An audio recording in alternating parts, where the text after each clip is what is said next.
Chapter 239. 240. The Grain Store Dispute 1. I thank you on behalf of my husband.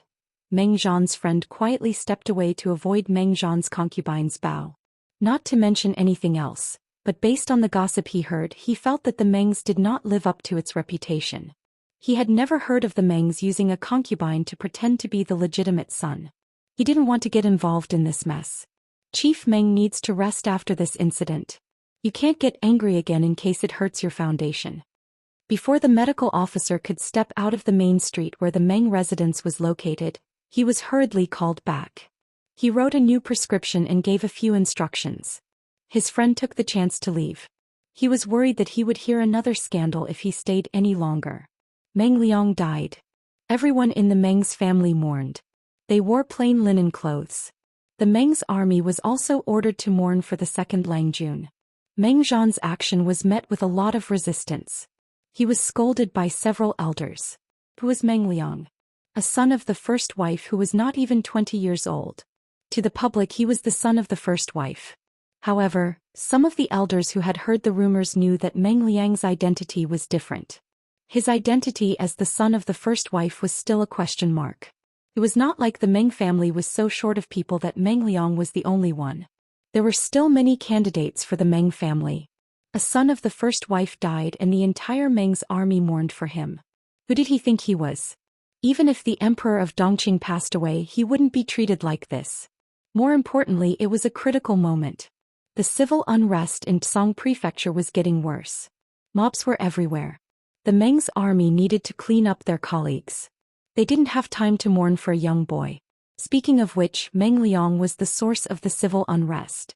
If it weren't for the fact that the boy was too much of a bastard and made the people angry, the Mengs wouldn't be in such an awkward situation. It was better for him to die. He didn't have a good background anyway. If it weren't for the fact that Meng Zhan loved him so much that he wouldn't give him anything and even ignored the legitimate eldest son of the first wife, the elders wouldn't have cared about Meng Liang. He was just a piece of mud that couldn't be helped. He was a waste of air when alive and a waste of land when dead. Meng Zhan's heart was as hard as steel. He refused to give in even half a step. The two sides were locked in a stalemate. As a result, there were several voices within the Meng family's army. The news of the civil unrest that they had painstakingly concealed seemed to have grown wings and spread among the people. When the people in the neighboring counties and prefectures heard the news, they panicked and felt insecure. The Meng family is truly a sinner. A plain-looking carriage stopped on the mountain road. The man in the carriage lifted the curtain and saw the people fighting outside. Their clothes were ragged and their faces were yellow from hunger. It was a scene of chaos. The man sighed in his heart and put down the hand that lifted the curtain. Judging from his appearance, he wasn't the man who was a guest at the Meng residence. At this moment, the guard outside asked him in a low voice, "Master, should we return to Shangjing first or?" The guard's voice was filled with concern and nervousness. There were only 11 of them, including the man. With such a small group of people, if they encountered a large wave of rioters, they could not guarantee the safety of the man in the carriage. The longer they stayed, the more dangerous it would be. The man went silent for a moment before he said abruptly, "No, let's go to Langjia." He had some doubts and was eager to seek confirmation from his young friend. The guard did not even think about it. He answered yes and pulled the reins of the carriage. Soon, the seemingly ordinary carriage completely disappeared on the vast mountain road. "Yuanjing, what kind of students do you have?" Faintly, the man seemed to be complaining. There were different voices within the Meng family's army. The suppression was lax, which made the already serious civil unrest even more intense. Hejian County, which was only half a month away from Meng County, was naturally the first to be affected. Jiang Pingji returned to the mansion from the streets as usual. The information she collected made her look cold. The audience in the streaming room could feel the low pressure around her through the screen. Even the funny comments on the bullet screen had decreased greatly. The price of grain has soared to 8 times the original price. Even so, the supply still cannot meet the demand. Su Ku hurriedly jumped off the carriage and hurried to Jiang Pingji's study room. He knelt in front of her and said, "Langjun, it's time for us to take action." When the price of grain skyrocketed, it would be difficult for them to lower the price. By then they would have to face the resistance of all the grain merchants in Hejian County. The The grain merchants were supported by the gentry clans. They were not afraid of one or two of them, but it would be hard to say if they joined forces. No hurry. Jiang Pingji was expressionless. She seemed to be deep in thought, which made Su Ku so anxious that he almost couldn't speak. It was not the time to act aloof. Let me ask you, have you found any refugees from the nearby counties? Jiang Pingji asked. Not near Hejin County, but there are many in Zisong County. Zisong County was near Hejin County, which was closer to Meng County in Song Prefecture. If there were refugees, they would be the first to appear. I got it. Jiang Pingji pounded her palms and said, "Tell the grain stores to put out the signboards and try to spread it throughout Hejin County. We must let every citizen know that the 3 grain stores will be buying large quantities of cheap grain." Signboards? Su Ku was startled. What is that? It means to widely advertise. Hire 30 to 50 children or hooligans who are familiar with the roads nearby. Give them some money and let them advertise on the streets. Jiang Pingji explained. Anyway, we must let the people know as soon as possible. Su Ku's eyes flashed. If it were not for the situation, he would have praised his Longjuan's idea. Nowadays there were too few people who could read. Even if they put up the signboards at the city gates, not many people would know about the grain stores. The effect was minimal. If they let children or hooligans advertise everywhere, it would be faster and wider than just putting up the signboards. The key was that the labor cost was not high. I'll do it now. Su Ku calmed himself down, bowed to Jiang Pingji and left. Wait. Jiang Pingji suddenly shouted and stopped Su Ku, who was in a hurry to leave. Before we do this, go and find out which grain store has the lowest price. The price we set will always be 20% lower than the lowest price. Su Ku was dumbfounded. Not the normal price? Jiang Pingji snorted and said, we just need to be kinder than the black-hearted merchants. We are good people, understand? Su Ku was still dumbfounded. It was different from what he had imagined. Don't worry. The price will not go on. Jiang Pingji said calmly, our price will only be 20% lower than the other grain stores. If they want to compete, they will naturally lower their price. Then we will lower it by 20%. Chapter 240. When Jiang Pingji started to take measures, the price of grain had already soared to more than 9 times the price in peacetime. The aristocratic families had their own granaries, so they didn't have to worry about food and drink. Instead, they could take advantage of this opportunity to sell off the old grain stored in the granary at a high price. On the contrary, the common people had little savings and their families were about to starve to death. However, the price of grain was rising fiercely. Many people were worried about it. Many women were pacing back and forth in front of the grain stores, waiting for the grain to be cheaper. They didn't expect the price to go up every time. If we don't buy more, we won't even be able to afford a bucket of rice with our savings. You can still afford to buy rice? My husband broke his leg a while ago, and we've spent all our money to buy medicine for him. Today we even slaughtered the only hen that could lay eggs to make soup for him. I really don't know how we're going to live like this. I don't know what happened. Why is the grain so expensive? If this goes on, the kids at home will have to go hungry. Even if they were hardworking and capable, they had no money and no grain at home. Their families would have to go hungry. The grain store was not a charity. How could the price be lowered just because they were poor? The world is getting more and more difficult every day. A woman sighed and said, a while ago I was helping to wash the dishes in the tea house at the entrance of the city to earn some pocket money. I heard some soldiers talking about it. It seems that there is a big mess in some county in Zhangzhou. It is close to Hejin County. The proximity meant that the flames of war could reach here, and it also meant that countless refugees who had left their homes would flee here. Which family wouldn't tremble in fear when they heard about the war? If their strong young men were conscripted into the army, they might not be able to come back. As for the refugees, if people were in that state, what wouldn't they do besides burning, killing, and looting? Maybe it would be even crueler than robbing people. Many women trembled just thinking about it. At least they had some savings at home so they could buy grain from the grain store. The other poorer families could only dig weeds in the mountains and peel bark from trees. The food they ate was not even as good as the old sows in their pigsty. Should we go to other grain stores? Maybe there are cheaper ones. A woman in a dark linen robe hesitantly held a basket and looked at the grain store not far away. There were many grain stores in the city. After comparing 3 stores, there was bound to be one that was cheaper. If I had known that this would happen, I would have gone to buy them a long time ago. I thought that it was expensive back then, but who could have known that the price of grain would only get higher by the day? That's right. In the past, my husband thought that I was short-sighted and that the weather was good this year, so the food would be cheaper than before. He thought that I would wait a few more days. But now it's so much more expensive. I don't know how I'm going to survive. The women walked together, holding each other's hand, chatting with each other. At this moment, a child wearing patched clothes ran over from the corner of the street, laughing and shouting loudly.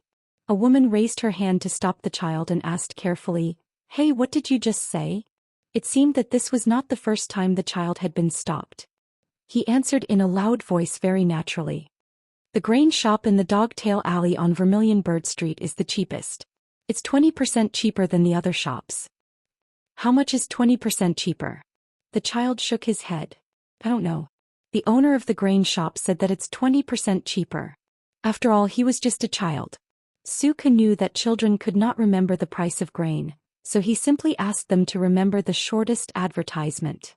The women looked at each other in confusion. "Should we go and take a look?" They could save as much as they could even if they had to go around half of the city. "Let's go and take a look. It's not far from here."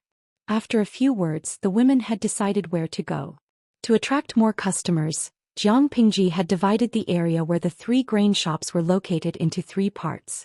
With the grain store's location as the center, the mobile advertisements in this area would focus on the grain store. When the women arrived, there was already a long queue in front of the grain shop. Listening to the people's discussion, the price of grain was still high, but it was indeed much cheaper than the other grain shops they had seen before. But there are no good things if they are cheap. Could it be that the grain they are selling has bugs, or something else? With their sharp ears they could hear the discussion from the crowd. Immediately someone jumped out and said, "Someone bought 2 buckets of grain. I have seen it.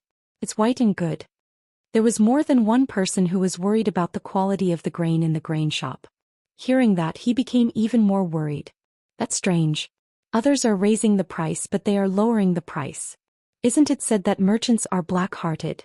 A man who was queuing up to buy food couldn't take it anymore and shouted, "What do you know?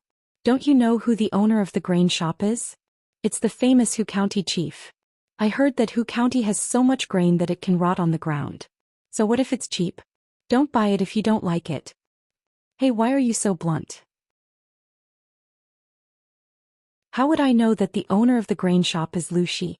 Ordinary people might not have heard of Lu Shi, but when Hu County chief was mentioned, their first impression was that he was rich, had grain, and had a good heart. With the promotion of the advertisements, the queue in front of the grain shop became longer and longer. Many people who came late were worried that they would not be able to buy grain. At that moment, the manager of the grain shop stood out and bowed to the crowd, saying that the store had enough grain. Outside the crowd, Jiang Pingji and Suku were sitting in the carriage.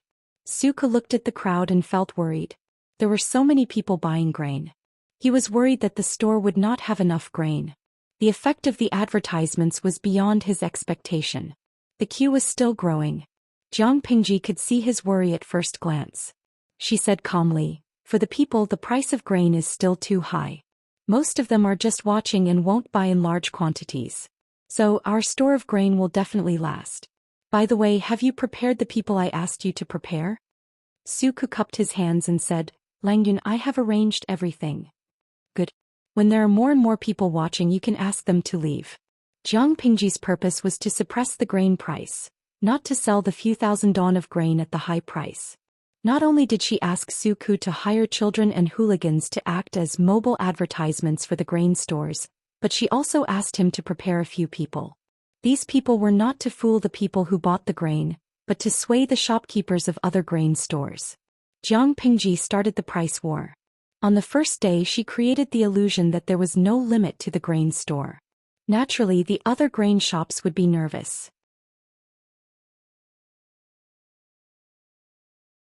Chapter 241. To improve competitiveness, one had to start with the products themselves, the service attitude, or the price. Nowadays, people just wanted to survive. High-quality services were meaningless. What mattered most was to feed themselves with the least amount of money. Therefore, if other grain stores wanted to compete with Jiangpingji, they had to lower their prices. Once they lowered their prices, Jiangpingji would achieve her goal. The price war was always a trap. The party who had the upper hand would fight harder and harder. Those who tried to imitate her could only be led by the nose. Not to mention her main goal was not to make money. If they tried to compete with her, they would definitely be cheated. The few pawns he had prepared were actually just pawns to confuse the grain shops. Yes, Suku answered. Jiangpingji put down the curtain and looked serious. She suddenly asked him, "Who do you think is responsible for this mess?" Suku, the blame. Whose fault?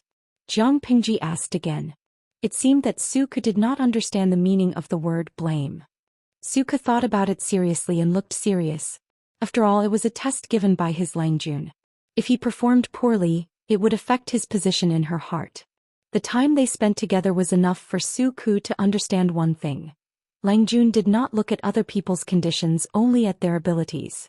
If he was incompetent in her heart, he would not be put in an important position in the future. However, Langjun's question was too broad. Suku could not answer it. "Is this question hard to answer?" Jiangpingji asked. Suku quickly said, "I am incompetent, but I have some opinions about this question. On the surface, it should be the Mengs in Songzhou that caused the people in Hejian to worry about their livelihood. But after thinking about it carefully, I think it should be more than that." Jiangpingji did not agree or disagree. She continued to ask, "Anything else?" Suku gathered his courage and answered, "Maybe, it's the problem of the aristocratic families." Jiangpingji's gaze drifted to Suku's face. The audience in the streaming room could clearly see Suku's stiff expression. "Zwizen Beishijing, don't be like this. You are scaring the young Suku." Steak, shredded pork, fine noodles. But Suku is really digging his own grave. The streamer's current identity is that of an aristocratic family. To say that all of this is the fault of an aristocratic family in front of an aristocratic family is simply asking for a beating. Lao Ciji Lianming, #propping chin. That's not right. The streamer doesn't like aristocratic families, okay? This answer is too broad. It's a universal answer, but what I want to know is more detailed inside information. Jiangpingji wasn't angry because of Suku's offense. She was just not satisfied with his answer. Suku stood rooted to the ground in a daze. "This question is indeed a bit difficult for you. Why don't you think about why the food supply is increasing so rapidly? Why couldn't the government take measures to protect the interests of the people? It had increased by 9 times. The few grain shops seemed to have discussed this beforehand. They raised the prices as they pleased, filling their money bags but forcing countless people to starve." Suku said embarrassedly, "Most of the grain shops are under the name of the aristocratic families. They have a lot of food and the government doesn't have such laws. More importantly, most of the officials were from those aristocratic families. Would they deliberately make life difficult for their families?" Jiangpingji didn't look happy. Even though she had achieved some results in suppressing the food price, she still wasn't in a good mood. If she wasn't in a good mood, the others wouldn't either. With that in mind, she was determined to occupy the grain market in Hejian County for the next 2 months. If you were the chief of Hejian County and you wanted to save the people, what would you do? Jiangpingji threw another question to him. Suku complained in his heart. Who didn't know that the chief of Hejian County was just a mascot? He didn't have any power or influence. He only had a title which couldn't suppress the rampant aristocratic families. Even if he had a bodhisattva's heart, he could only be indifferent when he was in that position. However, Suku wasn't an ordinary person. After thinking hard, he came up with a very bold idea. His Langjun always did not play by the rules. His thinking was even more unconstrained and unrestrained. Since that was the case, why didn't he change his way of thinking?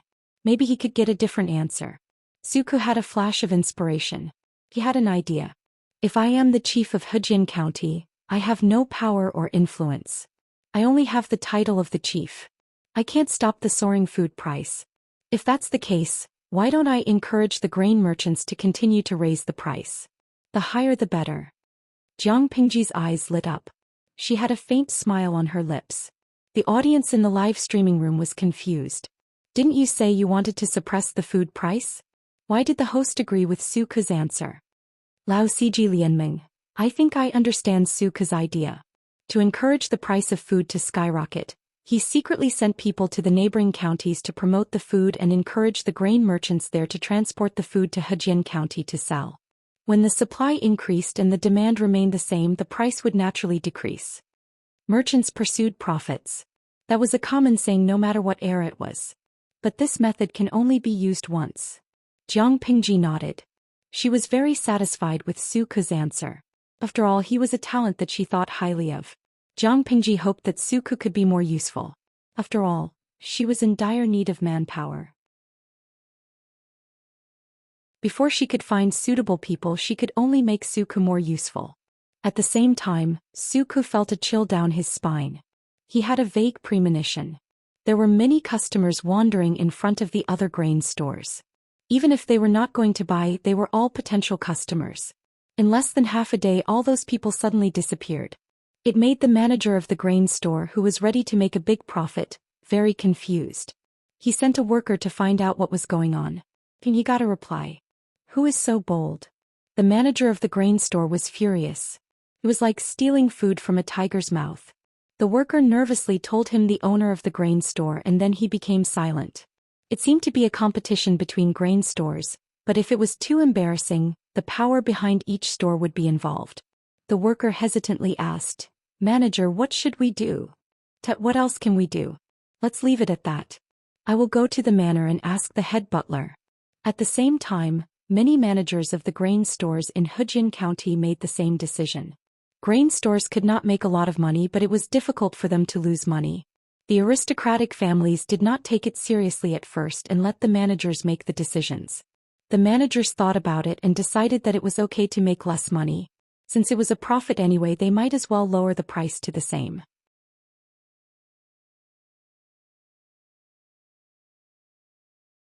Chapter 242. What is the Luz trying to do? The shopkeeper of the grain store slammed the cupboard loudly.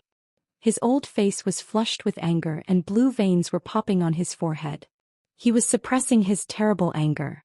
Who in this world would complain about not earning enough money? There was such a good opportunity in front of him, but the Luz jumped out to mess it up. The clerk looked at the deserted store and felt embarrassed. He whispered, "Shopkeeper, should we lower the price too?" If they didn't lower the price, they wouldn't be able to sell their stock. Earning less was better than not earning at all. The shopkeeper of the grain store was so angry that his beard was flying. He had completely lost his rationality. However, he did not want to be led by the nose when it came to lowering the price. "We can't lower the price." The shopkeeper clenched his teeth and said, "According to the Luz behavior, they must have a lot of grain in their warehouse. They can afford to squander like this. If we lower the price and they continue to lower it, what should we do?" Even though the head of the family had given him the power to manage the grain store, if he couldn't make a satisfactory profit every quarter, he would be the one to suffer when the higher-ups questioned him. "Let's wait for a while and find someone to investigate the situation of the Lu mansion." The shopkeeper paced back and forth in the store with his hands behind his back. It seemed like he was going to break the tiles under his feet. The clerk asked, "Should we send someone to investigate their warehouse?" The shopkeeper was so angry that he almost laughed. He grinned and said, "Investigate the warehouse of the Luz?" The clerk shook his head like a rattle drum. What a joke. The granary was a money box for the aristocratic families. It was related to their daily meals. An outsider was not only allowed to investigate the granary, but if he was caught, it would be tantamount to poisoning someone's kitchen. It would be fine if he wasn't caught, but if he was, he would completely offend the Luz. The clerk scratched his head and asked the shopkeeper seriously, "Shopkeeper, I know you are the smartest. Do you have any ideas?" Looking at the clerk's flattering smile, the shopkeeper raised his hand and stroked his goatee. His eyes flashed with pride. "Come closer." The two of them whispered in each other's ears. The shop assistant's expression changed from confusion to sudden realization. He admired the shopkeeper's sophistication even more. "Great idea." The clerk patted the shopkeeper's horse. "Shopkeeper, you are so smart." "What is this?" The shopkeeper felt much better and was no longer as angry as before. "When it comes to managing the county and the people, I naturally can't compare to County Chief Lu. But in terms of business, I'm afraid County Chief Lu is just a layman and doesn't know the ropes." If that person really understood, how could he have made such a mistake and tried in vain to keep lowering the price? A crude scheme that harmed others without benefiting himself. In business, business was business. Although County Chief Lu was talented, he was just a boorish man when it came to business. Almost no one would have thought that it was not Lu Shi's doing that the 3 grain stores of the Lus used the method of lowering prices to win over customers. They couldn't be blamed for the misunderstanding. Who asked the former Lu Shi and the current Jiang Pingji to dislike attending poetry gatherings? Don't think that these activities were boring. In fact, it was also an important way to promote oneself. It was the best place to show off one's talent and fame. If he didn't package himself and promote himself, how would others remember him? The former Lu Shi wouldn't have done that, but the current Jiang Pingji disdained to do so. Therefore, in the second branch of the Lus, outsiders always thought that Lu Shi was the head of the family. Naturally, he was the first person they thought of when something happened. Unintentionally, Lu Shi had become Jiang Pingji's scapegoat. In the eyes of outsiders, how could offending Lu Shi and offending Lu Shi's son be the same? Everyone bullied the weak and feared the strong. If it was the former, 99% of people would be afraid. After all, Lu Shi was not someone to be trifled with. If it was the latter, people would probably come to pressure him with all kinds of excuses. Even if they didn't torture you to death, they would still annoy you to death. If they couldn't afford to offend their father, why would they be afraid of the bastard? Of course, if they really did that, they would probably understand a principle. The bastard was even more dangerous than the father. The latter would only make you suffer while the former would directly kill you. The clerk flattered the shopkeeper. That's right. I think so too. When it comes to making money, no one can be more experienced than you. Let's wait and see. The shopkeeper said decisively. I'd like to see how much grain he has and how many days he can squander. Because they had more grain than they had expected, the purchase limit was not implemented the next day. Jiang Pingji coldly looked at the statistics on the table. It was the price records of 31 grain stores in Hejin County. After the first price cut, they seemed to have reached some kind of tacit understanding. Not only did they not follow suit, but they also chose to ignore the 3 grain stores of the Lus. They let their own grain store be deserted with not a single customer coming in. They did not move at all. Jiang Pingji saw that and sneered. You're quite calm, but that's all. If they chose to lower their prices immediately, the loss would be small. If they continued to be so reserved, she would not be polite. Early the next morning, Jiang Pingji asked Su Ku to do something for her. Langjun, do you really want to do this? Su Ku's eyes widened. Wouldn't that be too wicked? Jiang Pingji held a roll of books in her hand. She knocked on the table and said angrily, You saw the grand occasion yesterday.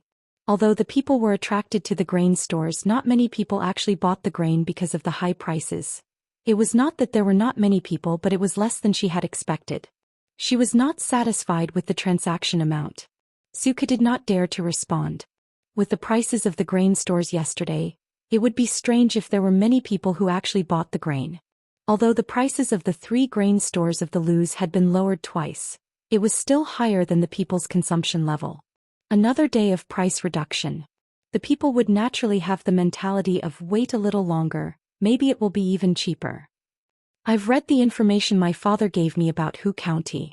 There is a lot of rain this year, so it should be a bumper harvest year.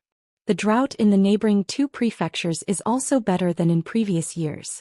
The pressure of the food shortage will be much smaller than in previous years, which means that the grain prices will be exceptionally low after the autumn harvest. Jiang Pingji said coldly, We'd better convert the 5,000 dawn of grain we have into money before the autumn harvest. After the autumn harvest we can buy the grain at a low price. After that, the price of the grain will increase by several times. If we can't sell it, we will lose money. Although the grain was not a business, who would want to make a few hundred if they could make a profit of 10,000 dawn? Jiang Pingji lacked everything at the moment. She could only use the method of increasing income and reducing expenditure to the maximum. She wanted to turn the 5,000 dawn of grain into the biggest profit. Su Ku was silent. So this was the reason why his Langjun wanted to cheat the grain stores of the other noble families? Very good and very powerful. He was speechless.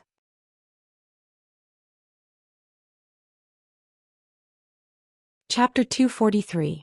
Excluding the 3 grain stores of the Lus, there are still 28 grain stores in Hejin County. After lowering their prices yesterday, all of them are looking forward to buying grain. It seems that they are suspicious of our grain storage. If so, why don't we tempt them to buy grain? For one grain store, a few thousand don of grain was a lot, but for 28 grain stores it was nothing. Jiang Pingji had carefully made a budget. She set aside a part of it for the limited purchase and sold the rest to those suckers at a high price. Suku was speechless. Suddenly he felt lonely, like a hero who had no place to show his skills. His Langjun was too capable and he who was her right-hand man felt sad. But, will they really do that? Suku did not know much about business, so he was a little nervous. In fact, Jiang Pingji did not know much either. After all, she was a genetic warrior and fighting was the mainstream of her life. Most of the skills and knowledge she learned were related to practical fighting. But she lived in an era where information was extremely advanced, so she could always learn something. She was not an expert, but she could still imitate others. Not to mention the suppression of business in ancient times. Of course she could handle it. Of course they will.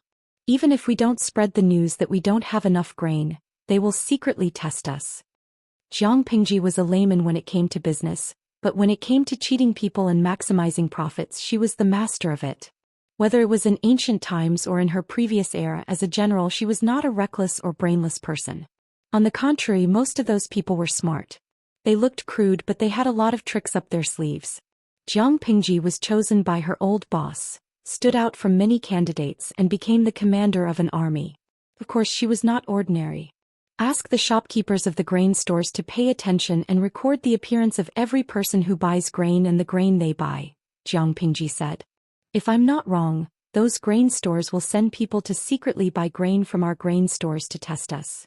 She continued, what you need to do is to let your people spread the rumor, and at the same time have the shopkeepers and workers put on a show. Put on a show? What kind of show?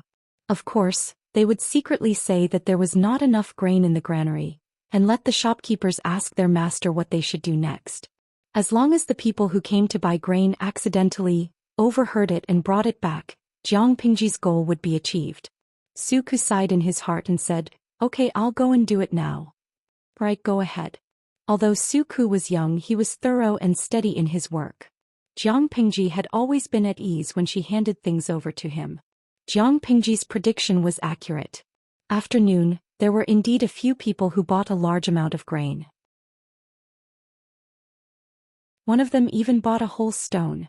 If it was any other time, any commoner with a little extra money would be able to afford one stone. But now that the price of grain had skyrocketed, a single stone was a huge deal. When the sun was about to set, the clerk of the Lu's grain store hurriedly ran into the store from the side door. He was so anxious that he didn't even have time to wipe his sweat. He looked at the shopkeeper in panic, as if he had something important to report but couldn't say it directly in front of the other commoners. Seeing that, the shopkeeper put down the customer he was serving and went to a corner to talk with the clerk. One could vaguely hear words like, 1,900 don, and not enough. The inside of the grain store was very noisy. There were many people buying grain everywhere. It was hard to hear their conversation unless one was paying attention. However, among this batch of people who were buying grain, many of them were spies from other grain stores. Is what you said true? The spy answered, it's true. I heard them say that they have less than 1,900 don of grain. If they continue to sell like this, it won't last more than a few days. After hearing that, the spy pondered for a while and made a decision in his heart. Apart from the 3 grain stores of the Lus, the other 28 grain stores were hoping to make a fortune this time. Seeing that the people who were buying grain had gone to their competitors' stores, they were anxious. 2 of the stores even decided to lower their prices the next day. When they heard the news, they were all excited as if they had been injected with chicken blood. 1,900 don was not much even if it was divided among the 28 grain stores. If they could buy this batch of grain from the Lus, they could naturally continue to raise the price and still make a profit. Now the news of the civil unrest in Xianxia was getting more and more intense. The refugees not only affected Zisong County, but also spread to Hejian County. It was a good opportunity to make a fortune. If they missed this opportunity, they would not get another one. How could they let the Lus ruin it? In a word, bye-bye. Therefore, on the 3rd day, the 3 grain stores of the Lus welcomed a large number of people who were buying grain. It also drove the real buyers to make up their minds to buy grain. They had all heard the rumor that the cheap grain of the Lus was running out. If they did not buy now, they would have to buy grain with sky-high prices in the future. If they could not afford it, they would starve to death. On the third day, the business of the grain stores reached its peak. Even when the grain stores were closed, there were still many people who did not buy grain wandering in front of the doors. The shopkeeper and the clerk could only persuade them to leave in a gentle voice. Today's grain is sold out. If you want to buy more, come back tomorrow. The grain stores are closing now. The people looked at each other. In their hearts, they thought that the shopkeeper was just saying perfunctorily. They were very disappointed. On the fourth day, the business of the grain stores was still good, but they closed before noon, which further confirmed the rumor that the grain stores were running out of grain. Humph, the Lu County chief has made great achievements in governing the region, but he knows nothing about business. He is so stupid to give up a watermelon and throw away a sesame seed. Many people laughed in their hearts. The Lus did make a lot of money, but that was all. If they had been patient, they could have made 5 or 6 times the money or even more. On the fifth day, the grain stores in Zhou County seemed to have reached an agreement. They all adjusted the prices of their grain stores. The prices were set. If they did not want to buy, they could wait for their whole family to starve to death. However, the expected customers did not come. After asking carefully, the shopkeepers of several grain stores almost had a heart attack. They thought that the grain stores of the Lus would not open today, but the people found that they opened earlier than usual. Hey, what is this? The people looked at the sign outside the grain stores and did not understand it. This is a limited purchase. At this time, a man in a green scholar's robe was standing in the crowd with a feather fan in his hand. Who else could it be but Qiguanrang? What is a limited purchase? Out of 100 people, 99 were illiterate. How could they understand a limited purchase? The people respected the scholar. They all made way for Qiguanrang so that he could read the sign. He calmly walked forward and read the content of the sign clearly. Then he explained in a way that the people could understand. The grain stores are still open, but each person can only buy 2 days' worth of grain for a family of 4. We will not sell more than that. Limited purchase? They had never seen or heard of such a way of selling. Many people found it hard to get used to it. If this was the case, didn't it mean that they had to go to the grain stores every 2 or 3 days? Why couldn't they sell it all at once?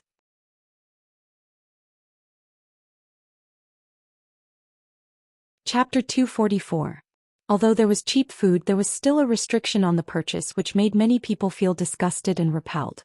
Zhou County was not a big place, but it was not small either. It was really troublesome to go to a grain store just to buy 1 or 2 days' worth of food. Is there no food in your store? Why do you want to limit the purchase instead of making money? A man's voice came from the crowd. He was wearing sackcloth and his hair was tied up with straw rope. He looked like an ordinary farmer.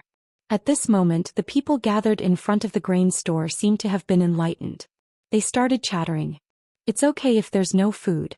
Why are you tormenting us? There are other stores in Zhou County that sell food even if you don't sell. The world is not safe now. What if you run into bad people when you travel so far just for a little food? What he said was exactly what many people were thinking. They were even more worried. That's right. Taking the risk to travel so far away for such a small amount of food, isn't this harming others? Yes, do you have food or not? Give us a definite answer. If you do, sell it. If you don't waste our time. We can buy from other stores. If we are delayed by you and the price of the food rises again, will you be responsible? You are so evil. I don't see you selling it much cheaper than others. Why are you playing these tricks? Are you going to sell it or not? If not, leave. Many people in the crowd shouted. They were all pointing at the grain store and trying to shake the people's hearts. Qiguanrang stood calmly at the side. Others might not be able to tell, but he could tell that those who were trying to sow discord were not malicious. Rather than saying that they were trying to sow discord, it would be more accurate to say that they were trying to stir up the atmosphere and mislead the people. Therefore, he didn't stand out to explain the benefits of the purchase restriction. Instead, he looked at the grain store with a playful smile. He wanted to see what other tricks Lu Langjun had up his sleeves. Seeing that many people were provoked, the manager of the grain store hurriedly lifted his clothes and crossed the threshold. His face was full of fear. He bowed to the crowd and the noise of the crowd finally calmed down a little. Folks, I'm running a small business. It's all thanks to your help that I can stand firm here in Hejian County. The shopkeeper was lying through his teeth, but the commoners liked to hear such flattering words. Their emotions were once again comforted. Who doesn't know how to say nice things? Do you guys have any food here?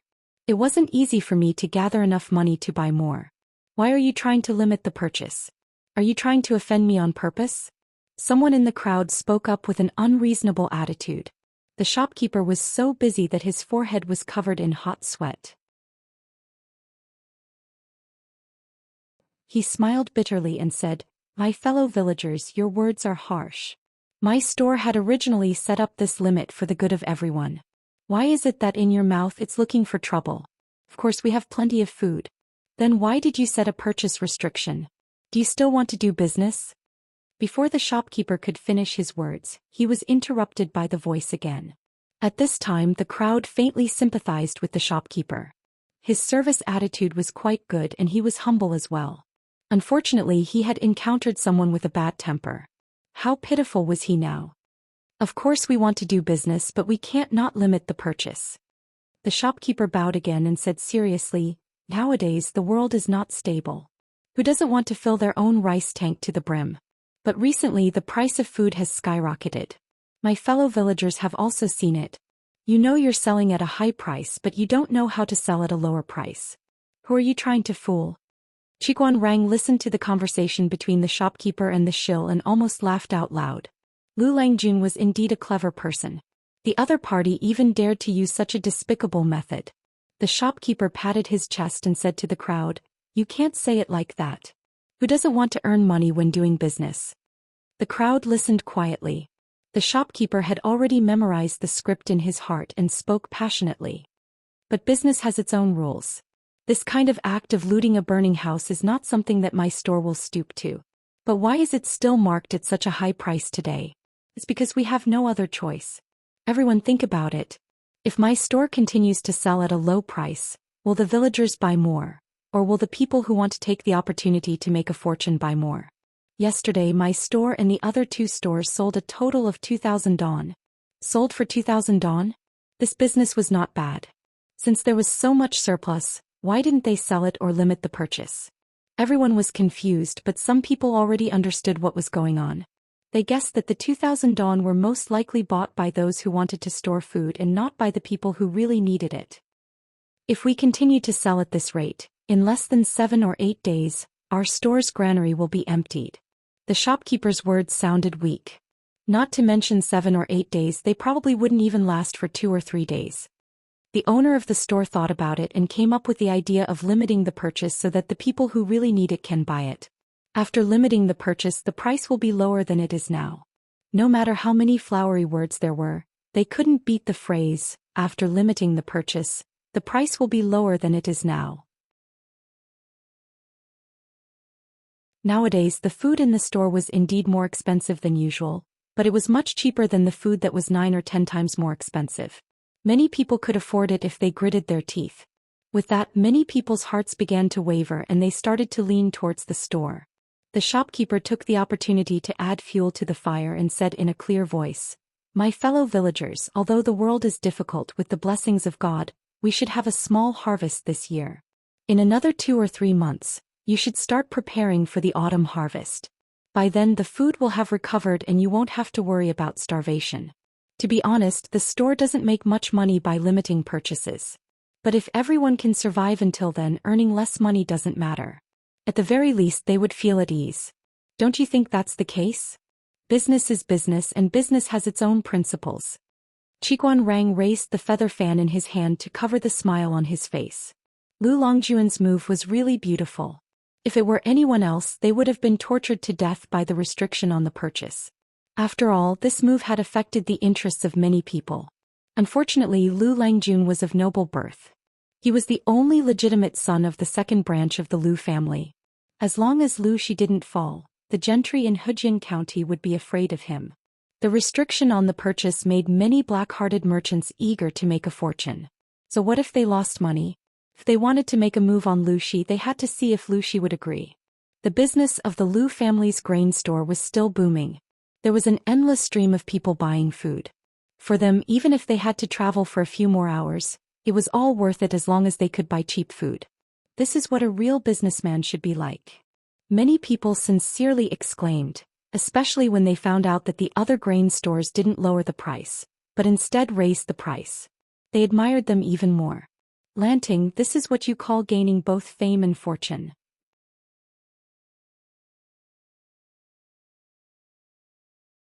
Chapter 245. She smiled and said, "The timing, location and people are all on my side. It's mostly luck that I can succeed this time." Qiguan Rang nodded in agreement. It's really luck this time. If Lu Shi was not in the Lus but in Hu County, Jiang Pingji would have to go through a lot of trouble to succeed. Not to mention the brutal methods of assassination in ordinary business competitions, there were many other dirty methods to kill without spilling blood. Those who were greedy for money would have many ways to ruin her reputation.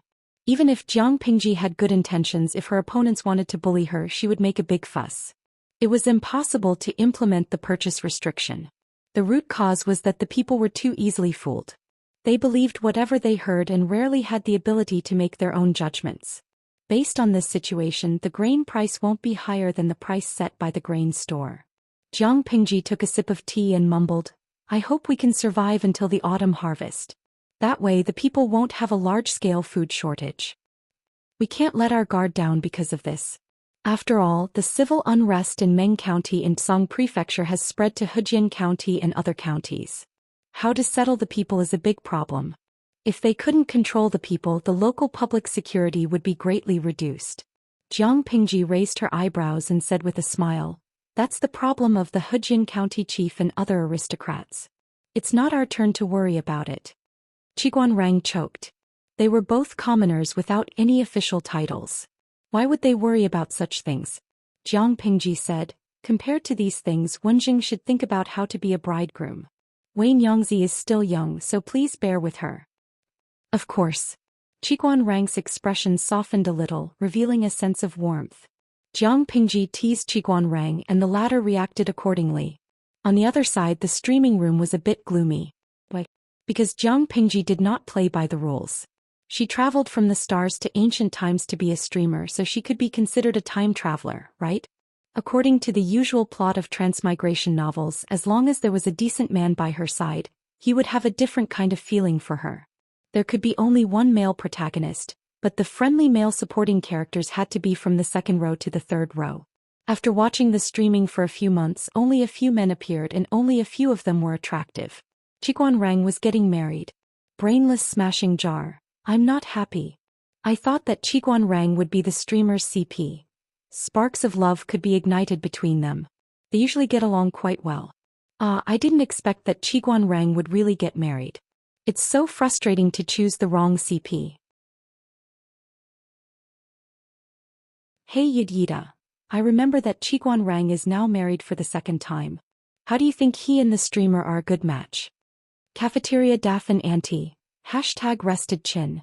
Although I quite like this style, I feel that Qiguan Rang is not suitable for the streamer. Their personalities overlap in some areas and they are birds of a feather. They're more like bad friends. Moreover, the streamer is so young. That's right, although I don't know how old the host was in the past, she looks like she's 12 now. She'll only be 13 next year. Chun Lai. Starting from 3 years, the highest penalty is death. Raising a chestnut. 3 years of hard work, the death penalty is not a loss. Heart as clear as ice. #rested my chin on my hand. Although the lowly love of the uncle was not bad, I liked the childhood sweetheart even more. Jinyan Dejiba. I like Suku more. I don't mind the CP of a loyal dog and its sunder master. Zaguoj Chestnut. According to what you said, the young man named Hanyu is also not bad. He and the streamer are a happy quarrelsome CP. Even Lu Shi, a legitimate father, was not worried about his daughter's marriage. The viewers in the streaming room had already begun to dig up all kinds of men that Jiang Pingji had met, hoping to find Jiang Pingji's future husband from among them. Lao Siji Lianmeng. Why are you worrying so much? It's not certain whether the streamer will marry in the future. His words shocked everyone present. The viewers in the streaming room reacted one after another. According to Jiang Pingji's character, there was really no need to worry about that. Lao Siji Lianmeng. In my opinion, the men you mentioned are not a good match for the streamer. First of all, they are a few years older than the streamer. According to the ancient tradition of early marriage and early childbirth, when the streamer is 17 or 18 years old, they are either married or preparing for a second marriage after their wives pass away. Do you think the streamer will be a mistress or a second wife? The viewer's words made many people feel uncomfortable. Just thinking about that kind of scene was enough to make them feel sick. The streamer's excellence was obvious to all. Wasn't it because of Jiang Pingji's charm that many viewers followed her for so long? If even such a person had to be a mistress or a second wife, it would be like eating delicacies that had been left out overnight. Lao Ciji Lianming, the streamer still has a long way to go. It's too early to talk about relationships. The world is so big. There will be more outstanding people. Why should you limit your vision to a few people? Qiguan Rang will not be the streamer's CP. They will only be good friends. Although Jiang Pingji did not care about the bullet screen in the streaming room, Lao Ciji Lianming did win her heart. While paying attention to the bullet screen, she chatted happily with Qiguan Rang. Will Lanting go to Shangjing with Lu County Chief soon? Qiguan Rang suddenly brought up the topic and said regretfully, I thought I could invite Lanting to the wedding, but it seems that we are not fated to do so. Well, it's time to leave. The Mengs are going to investigate soon. Although I am confident that I am clean and did not leave any clues, it is hard to say that the Mengs will not suspect me. Jiang Pingji shook her head and said, not only that, my father and Mr. Wei Yuan have recommended me to study in Langyi. I will leave here sooner or later. But I can't be there for your wedding, but I will send the gift. It was time to go somewhere else to avoid the storm. Han Yu had said that Jiang Pingji would not be able to find anything if she went to Langya County because Master Yuan Jing was going to take his students to Shangjing to participate in the evaluation. Lu Shi was the general evaluation officer of this year. Jiang Pingji would be going to Shangjing with him and she would meet Master Yuan Jing. Qiguan Rang sighed with emotion. I don't know when we can meet again. Jiang Pingji smiled and said, when I need you. They looked at each other and smiled. At that time, Qiguan Rang would also join them to make trouble. But before that, she had to find other talents. She couldn't rely on Su Ku alone. What if he got sick from exhaustion? Not to mention how furious the shopkeepers of the other grain shops in Hejin County were. After some publicity, the price of grain in Hejin County had gradually stabilized. Although it was still more expensive than usual, ordinary people could still afford it and their families would not starve to death.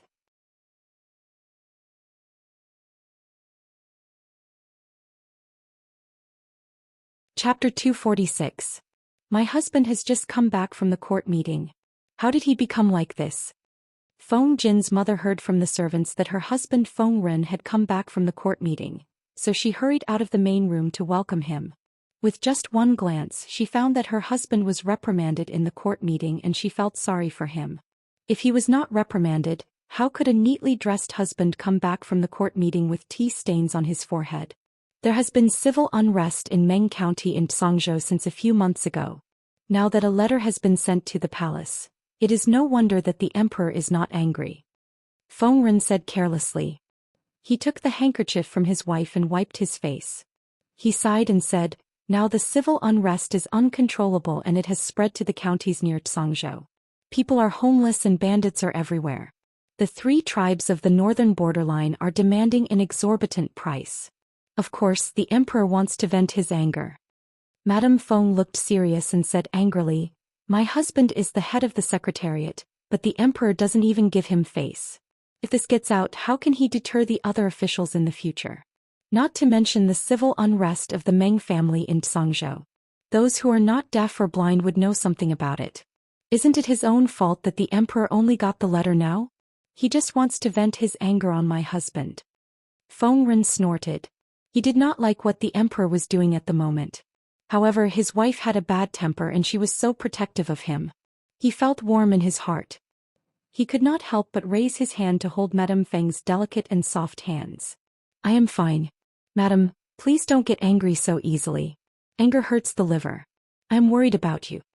Madame Feng glanced at Feng Ren and said angrily, you are going to have a family and a career. You are so old and you are still so improper. It has been so many years but you are still so shy. Makes me look bad. Feng Ren smiled gently and the couple went back to the main courtyard hand in hand. Madame Feng asked the servants to prepare hot soup so that Feng Ren could take a comfortable bath and change into a clean spring shirt. Alas, even so. Feng Ren sat in front of the table. His wife was holding an embroidery rod and was carefully embroidering a black plum blossom picture. Your behavior has indeed disappointed many officials. They are always having fun in Xiangyang Palace and don't care about the outside world. Which emperor did not want to wield the power of the world and lie on the knees of beauties when drunk? Now the emperor of Dongqing had been practicing the latter. Xiangyang Palace was a real harem with 3,000 beauties. His Majesty had also issued a palace order that all the women in the palace were not allowed to wear underwear so that he could have fun at any time. Every time Feng Ren entered the palace, he did not dare to take a second look, for fear that he would see something unsightly. If that was the case, it would have been fine, but the emperor just had to like to go to the homes of his ministers for a short visit. Who knew how many wives of his ministers had been fooled by him? It was absurd beyond compare. Compared to the previous emperor of Dongqing, Emperor Yang of Qing, it was no less frightening. He had ascended the throne for many years, but the number of times he attended court could be counted on one hand. Indulging in beauty, unable to extricate himself. Occasionally, Feng Ren also doubted whether he would die on a woman's belly because of his indulgence in lust. Although the aristocratic families were now in power, this had a lot to do with the emperor's indulgence in sensual pleasures and neglect of court affairs. The more power the aristocratic families had, the more they impeded the imperial power. The more the emperor could not enjoy the pleasure of ruling over the world. He was controlled everywhere, and the more he indulged in sensual pleasures, the less he cared about court affairs. And the more power the aristocratic families had, the more it was a vicious cycle. He was ambitious but did not like to manage court affairs. He wanted to suppress the aristocratic families and regain his power, but he did not have the ability. How could there be such a good thing in the world? The current emperor of Dongqing, other than having more sons than his brother and being able to sleep with several women at night, had nothing else to show. Feng Ren was calm. Even if he was called to the study room by the emperor and smashed a cup of tea, he could still chat with his wife calmly. Who cares? Madame Feng said carelessly, they have been crazy for a long time. Look at you, there's a cut on your forehead. Put some ointment on it and don't eat much for a few days in case there's a scar left after you recover. Other than the first emperor of Dongqing who had some achievements and ambition, the others were useless and useless. If it was not for the fact that the Feng family needed people in the imperial court, she would not want her husband to be the head of the secretariat. It was said that the emperor was dead and the aristocratic families were made of iron. No matter how bad the Feng family was, it would not be that bad. It did not matter if the royal family wanted to die or not. Her husband had written 4 or 5 memorials to remind the emperor about the Tsang prefecture in Meng County. However, the emperor was busy with his new favorite. If it was not for important matters, he did not want to see Feng Ren at all. The memorials he wrote 2 years ago were still gathering dust. Why would he read the memorials Feng Ren wrote a few months ago? Now he was angry? What was the use? I am worried about Huayu. He is now with the 4th prince. I don't know if he will run into mobs on the way. The children will have their own fortune. Don't you always say that? Why are you so worried when Erlang has only been away for a few months? Madame Feng put the embroidery cloth beside her and took out a sealed letter from the table. Huayu, you care too little about him. He took the letter and saw that it was written by Lu Shi. Feng Ren said. He only found out about Feng Jin's situation a few years ago. At that time, Feng Jin's character had already formed. He wanted to correct it but was afraid that it would backfire. He could only blame his wife for paying too much attention to the eldest son and loving the youngest son. They neglected the second son. Erlang is already at the age to start a family. Why are you more worried than me? What did Lu Feng write? Feng Ren read quickly. He lowered his eyebrows and smiled. Madam, you just laughed at me for being frivolous. Look at him. He is frivolous. He gave up his job as the county chief and came to be a matchmaker. Madame Feng did not avoid the topic. She picked up the letter and read it carefully. She had an idea. I have never heard of this lady from the Wei family. Feng Jin's brother had been engaged and it was his turn now. So Madame Feng had been looking for suitable ladies for the past 6 months. She was hesitating. I don't know what her temperament is. You can find out if you check. I am afraid that the lady that Lucy likes is not too bad. Feng Ren said, the Wei family in Hejian. Huayu can be a good match. If she has a good temperament and Huayu has no objection, she can be chosen. The Feng family was a big family. Feng Jin's brother was the eldest son of the legal wife. His wife would be the future wife of the family. Naturally, they had to carefully select her. Her family background, talent, and appearance must be good. But Feng Jin was the second son of the legal wife, so the requirements were not so strict. It was not that they did not treat Feng Jin well. They were afraid that sisters-in-law with similar status would easily have thoughts that they should not have, which would not be good for the family. Therefore, the status of Feng Jin's wife was not important. They valued her character, talent, and temperament more. If there was a shrewd and ambitious woman who instigated Feng Jin and his brother to fight for the family property, it would not work.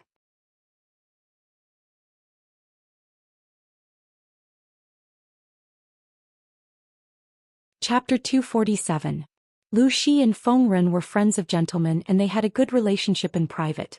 They usually talked about their literary ideals and political affairs. They rarely talked about their work. This kind of friendship and the way they got along with each other made Feng Ren feel relaxed. Naturally, their relationship was not bad. My husband always said that Lu County Chief was an idiot.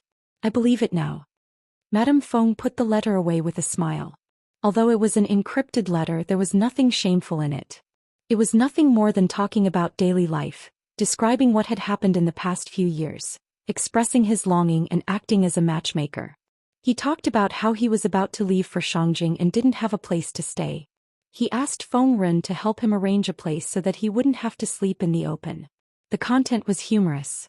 It didn't sound like the tone of the famous Lu County Chief at all. It sounded more like a boy who hadn't grown up. He's even more idiotic. Feng Ren opened his mouth but he suddenly thought of something and stopped. He said vaguely, anyway, you can't just judge a person by his appearance. He looks beautiful but inside he's a pervert. Feng Ren and his wife had been married for many years and their relationship was getting better and better. They talked for a while and got up to have dinner together. At the same time, the news that Feng Ren, the head of the secretariat, was reprimanded by the emperor and even smashed a teacup had spread to all the families in Shangjing. Those with ordinary family backgrounds felt insecure. Those with great power in the court just looked on coldly. They all thought that Feng Ren would be angry and stay at home for a few days after being wronged. They didn't know that he still did what he was supposed to do the next day. Except for the mark on his forehead, there was no difference. Some old officials who were clear-minded couldn't help but sigh when they saw it. The emperor had completely offended Feng Ren. So what if he was the head of the secretariat? There were countless high-ranking officials in the Feng family. Would they care about the position of the head of the secretariat? It seemed to be an important position, but in fact, the emperor was always afraid of Feng Ren and the Feng family. Under such circumstances, how could they expect the Feng family to serve the country wholeheartedly? Feng Ren didn't get angry not because he had a good temper, but because it wasn't worth getting angry. Due to the civil unrest in Meng County of Tsong Prefecture, the surrounding counties were affected as well. The people were wailing in pain and suffering. Along the way, people in ragged clothes could be seen everywhere. Many of the refugees from Meng County had fled to other counties with their children, creating a huge security and public order problem for the local area. The roving bandits took the opportunity to wreak havoc, burning, killing, and looting. In such a big environment, Hejian County seemed to be exceptionally peaceful. Most of the bandits had been cleaned up by Jiang Pingji. She selected some of them and incorporated them. Not only did they not become a hidden danger, but they contributed to the peace around Hejian County. While other places were immersed in dark clouds, this place seemed peaceful. The purchase restriction in the grain store was carried out smoothly. The other gentry families in Hejian County didn't dare to vent their anger when they saw that the leader was from the Lu family. What was more surprising was that the grain store of the Wei family also took the initiative to adjust the policy and limited the people's purchase at a low price. At least they know how to return the favor. Lu Shi smiled faintly when he heard the news. Jiang Pingji rolled her eyes and asked, "Did father really step forward to be a matchmaker for Jing'er and Huayu?" Lu Shi snorted. What else? If they didn't have such a handsome son-in-law, how could the Wei family be so generous? When Jiang Pingji implemented the purchase restriction, although the Wei family didn't kick them when they were down, they were just watching from the sidelines. Now that Jiang Pingji had introduced the purchase restriction, no one would believe it if they didn't have a secret deal. If that's the case, I'm relieved. Huai Yu is a noble person. He will treat Zhou Xian well. Jiang Pingji didn't think too much about it. Wei Jingxian marrying Feng Jin was better than marrying Wu Majun, wasn't it? Other things aside, Feng Jin's character was still trustworthy. Lu Shi secretly shook his head. His daughter was so kind. Based on the current situation, the marriage between Feng Jin and Wei Jingxian seemed to be perfect. But in the future, his daughter might have to bear double the pain. But it was too early to say that. Who knew what the future would be like? Lu Shi skipped the topic and said to Jiang Pingji, "It will be the autumn harvest in a month and I will be going to Shangjing to meet the emperor. Ask your aunt to prepare the things you will need on the way. It's your first time going out, so you should be well prepared." "Okay," Lu Shi said, "pick some of the troops to follow us and protect us on the way. The rest will stay in Hejian County." Jiang Pingji's troops had expanded to 1,500 people, and that was the result of her careful selection. She couldn't take all 1,500 people with her. At most she could take 40 to 50 people with her. The rest had to stay where they were. Jiang Pingji nodded. In fact, she didn't want to expose all of them. The quality of the troops varied. Everyone needed to be polished and trained. Even if Lu Shi didn't say so, she would do it anyway. "Father, don't worry. I have asked Xiao Yu to pick suitable followers. The rest will stay in Hejian County for now. Wenjing will take care of them." Although Qiguan Rang hadn't officially joined the team, Jiang Pingji didn't want to waste such a good labor force. Su definitely couldn't stay, but Meng Hun still couldn't manage a troop of 1,000 people neatly. After all, internal affairs weren't his strong point. Besides, his current identity was a little sensitive, and he needed to avoid the Mengs. Most of the time he couldn't appear openly. Fortunately, Qiguan Rang would stay in Hejian County. He could more or less take over Suke's work, so she didn't have to worry about the troops. Although the departure would take more than a month, the preparations had already begun. In the ancient times, when transportation and information were not developed, it was not easy to travel far. Jiang Pingji habitually broadcast every day. Because the content was monotonous and boring, she didn't meet any interesting people or things. Most of the time, it was the audience who entertained themselves with the bullet screen. Jiang Pingji sometimes read the bullet screen to kill time. Unknowingly, the autumn harvest was approaching. The fields were yellow and farmers and tenants were working everywhere. The purchase restriction that had lasted for 2 months had also come to an end, and the price of grain had returned to normal. The stone that had been pressing down on everyone's hearts had finally been removed. From the adults to the children, everyone revealed a relaxed and happy smile, temporarily forgetting the chaos in the outside world. The number of the troops stabilized at 1,500 people. Their main task was to train. Occasionally they would have other additional tasks. For example, farm work. Because the civil unrest hadn't been effectively controlled, the outside world was still relatively chaotic. People were rushing to harvest the grain. They were afraid that the harvest would be ruined if they were late. However, every household was understaffed, so the harvest was not fast. Jiang Pingji happened to hear the tenants talking about it. After discussing with Suku, they decided to rent out all the troops to do farm work. They were strong, hardworking, and they only needed to eat their fill every day. Suku was speechless. He really didn't want to say that he knew this handsome Lang Jun.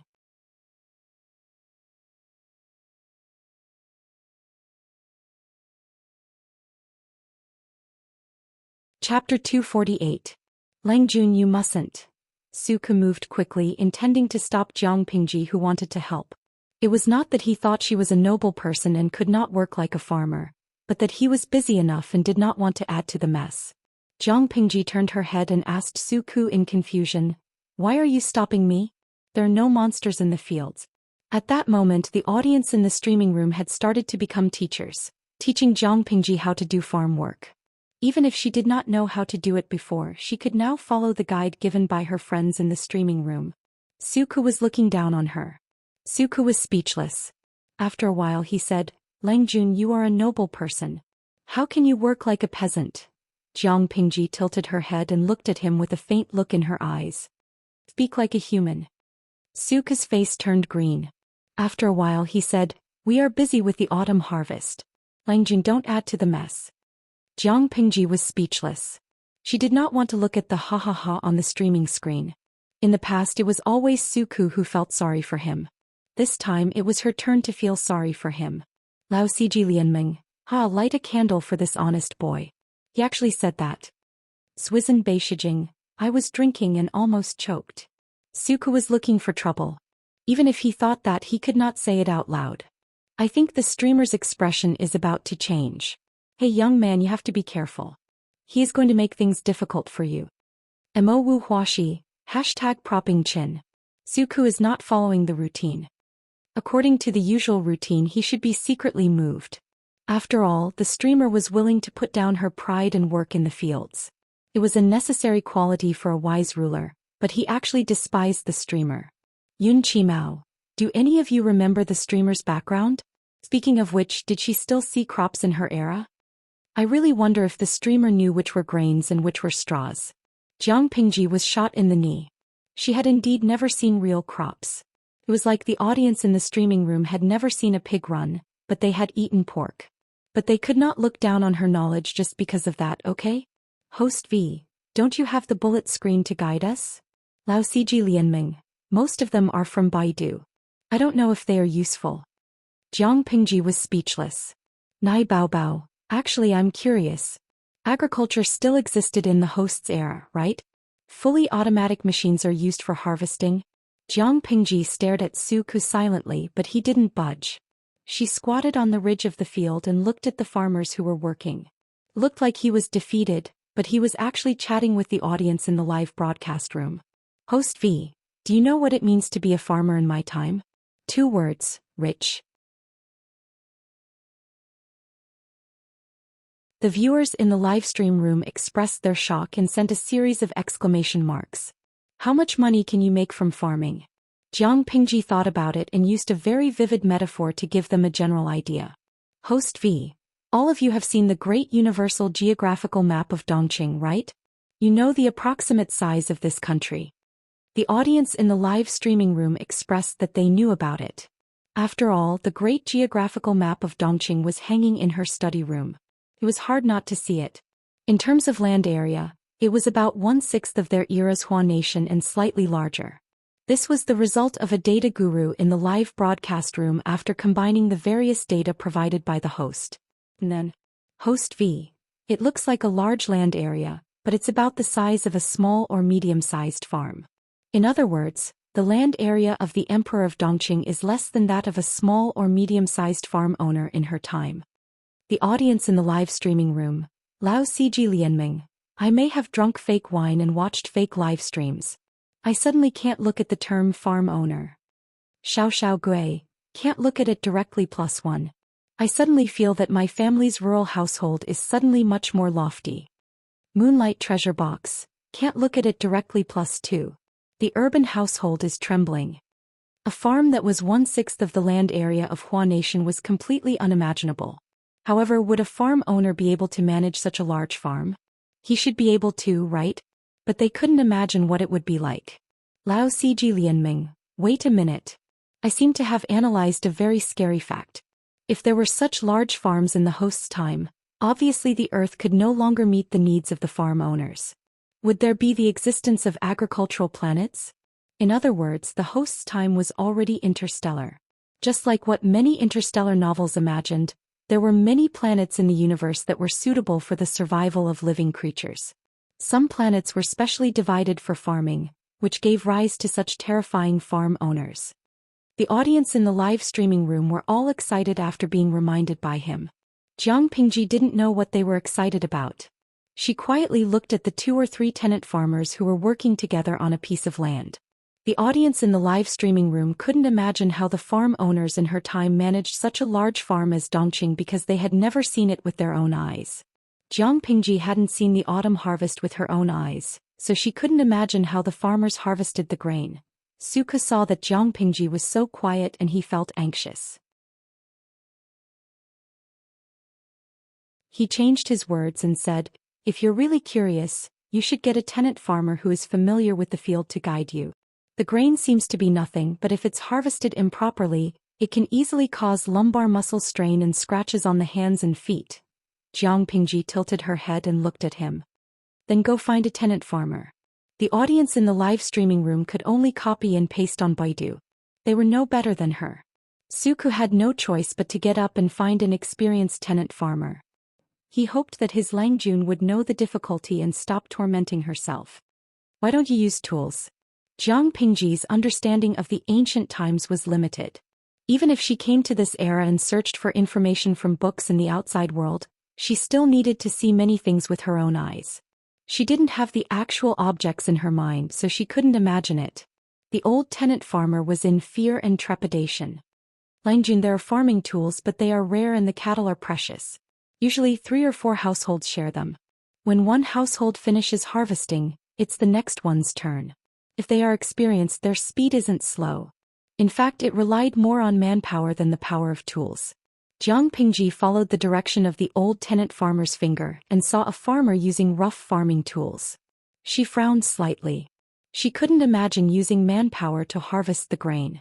Not to mention the big farm owners, even the small farm owners wouldn't be able to harvest all the grain in their lifetime.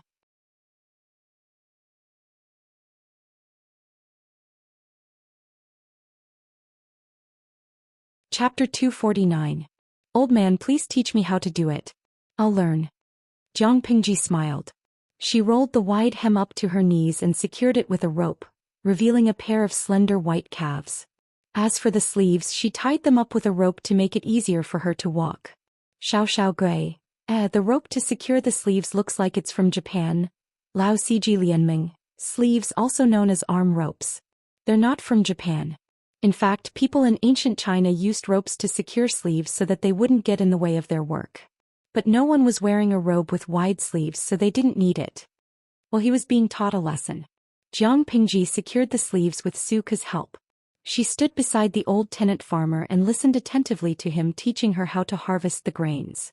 After all, the old tenant farmer had worked in the fields his whole life, so he was very experienced. Although he was old and had gray hair on his temples, he was no slower than the young men. He was even faster than them. At that moment, Suku keenly sensed that his Langjun's mood was a bit weird. He thought to himself, does Langjun think it's too difficult? However, the scene that followed refreshed his worldview and limits. Langjun, who was thought to be inattentive, only needed to watch it once. The old tenant farmer told her some things to pay attention to, and she was able to do it by herself. Langjun, you're really smart. You're much smarter than my grandson. The old tenant farmer was so happy that he complimented her, but he realized he had said something wrong after he finished. How could they compare the status of his grandson and the Langjun in front of him? If his grandson couldn't learn this skill, he would probably starve to death. Langjun, on the other hand, could live a luxurious life even though she didn't know what the grains looked like. When he thought of this, the old tenant farmer was so scared that his legs trembled. His face turned pale and he almost fell to his knees. Unexpectedly, Jiang Pingji revealed a very happy smile and spoke to him in a gentle and soft voice. It's not hard to see, but you need to pay attention to your posture and strength. Otherwise, your whole body will hurt. The old tenant farmer didn't know how to control his posture and strength, but he had accumulated a lifetime's worth of experience. Suku stood to the side and his face turned slightly better. Jiang Pingji didn't seem to realize that the old tenant farmer had said something offensive. Instead, she quickly harvested the rest of the rice. A quarter of an hour later, she sat on the ridge of the field, swinging her 2 slender white legs. Her forehead was faintly covered in a thin layer of sweat. Langjun, do you want to apply some medicine? Suku held a small brown bottle in his hand, which contained a plaster that could remove blood stasis and stop bleeding. Jiang Pingji looked at his hand, then looked at her calves and feet, which were scratched by the grains and foreign objects. She understood and shook her head. She pointed to the seat beside her and gestured for him to sit down. That old farmer didn't mean to offend you. Suku was sensitive to other people's emotions and he had a better understanding of his Langjun. He knew that she was not in a good mood. No matter how he thought about it, it seemed like the old tenant farmer's words were the only thing that offended him and made him unhappy. However, Suku was wrong this time. Jiang Pingji had many flaws. She was capricious, arrogant, and unruly. It seemed to be a common failing of the aristocratic families in this era. However, Jiang Pingji was different from those people. She would not hurt the weak and innocent, not to mention that the old farmer had no ill intentions. Are you pleading on behalf of someone else? Jiang Pingji couldn't help but laugh. She said, Xiaoyu, the premise of pleading is that you have to understand the whole story and know the truth. Otherwise, not only will your pleading fail, but it will also add fuel to the fire. I am not angry because of that, Suku said seriously, but you are indeed not in a good mood. Jiang Pingji smiled and asked him in return, then do you know why I am not happy? Suku was dumbfounded. He even suspected that it was not that she was in a bad mood, but that she was simply using this as a pretext to torment him. Suku cupped his hands in front of his chest. His cheeks were slightly red. I don't understand. Please enlighten me. Jiang Pingji did not answer his question. Instead she asked, do you think I was a burden when I harvested the grains? Suku was speechless. Sure enough, it was directed at him. Before Suku could recover from his confusion, Jiang Pingji continued, don't think that I look fine now. In fact, my back is aching. Farm work is not something that can be done with strength. If you don't know how to save energy, your muscles will definitely swell and your whole body will ache. Suku listened to her quietly and looked at her profile. To be honest, he always felt that his Longjuan's face was a bit too delicate, like a girl's. But that was the trend nowadays. Men had to put on incense, put on flowers, and dress gorgeously when they went out. A group of enchanting bitches. It was normal for her Langjun to look delicate. After all, she was still young and it was hard to distinguish her gender. When she got older, the difference would be huge. It's too hard. Jiang Pingji's current physical fitness was trash in her eyes, but compared to her peers and even adult men, she was a crane in a flock of chickens. With such fitness, she actually felt a bit tired after working for 15 minutes on the farm. She felt that it was not worth it. The hard work and the results were completely disproportionate. But even though she thought that way, the others felt that she was very capable and had a high level of understanding. She was no worse than the experienced tenants. They were not from the same era, so there was a huge gap in their thinking. Langjun, you don't have to work so hard, Suku said. Her identity was different from those tenants. The latter needed to rely on the land, but she did not have to do anything to live a luxurious life. You're wrong to think that way. Jiang Pingji clasped her fingers together and rested her elbows on her knees. I personally went down to the fields to experience it. Only then did I feel that the tenants are working hard. The hard work and sweat of the people are not equal to their harvest. Suku was secretly surprised. There were many things that were not equal in this world. If every household had access to more advanced farming tools, it wouldn't take much effort to reap an acre of land without breaking a sweat, and it would increase efficiency. Jiang Pingji murmured. The ideas she had in her head couldn't be implemented in this world. She had to compromise and come up with other ideas. A field that would normally take 2 hours to reap can be done in half a cup of tea's time. Suku was speechless.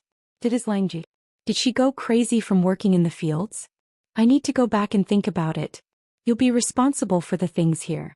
Whoever dares to slack off will be drilled to death by the head instructor. Jiang Pingji seemed to have an idea. She got up and put on the wooden clogs, ignoring Suku. Suku was speechless. Hey, don't stop halfway through. It's so uncomfortable to keep me in suspense. He reached out his hand, but his Langjun walked like he was flying. He could walk in the fields with those wooden clogs as if he was walking on flat ground.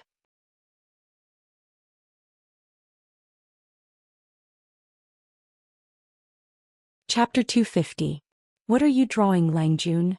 Taksha stroked her long sleeves with one hand and ground an ink block with the other. The air was filled with the fragrance of ink. Jiang Pingji dipped the brush in the ink and started writing on the bamboo paper. The ink lines of different thicknesses were arranged in picturesque disorder on the drawing paper. In a short while, a strange picture was formed. However, no matter how Taksha looked at it, she could not tell what it was. Something useful. Jiang Pingji drew a book from the shelf halfway through. She opened it and read it carefully. Then she sat back at the table and started to make changes on the drawing paper. If it's feasible, it might be of great use. Jiang Pingji wanted to improve the farming tools and use external help to improve work efficiency and save manpower.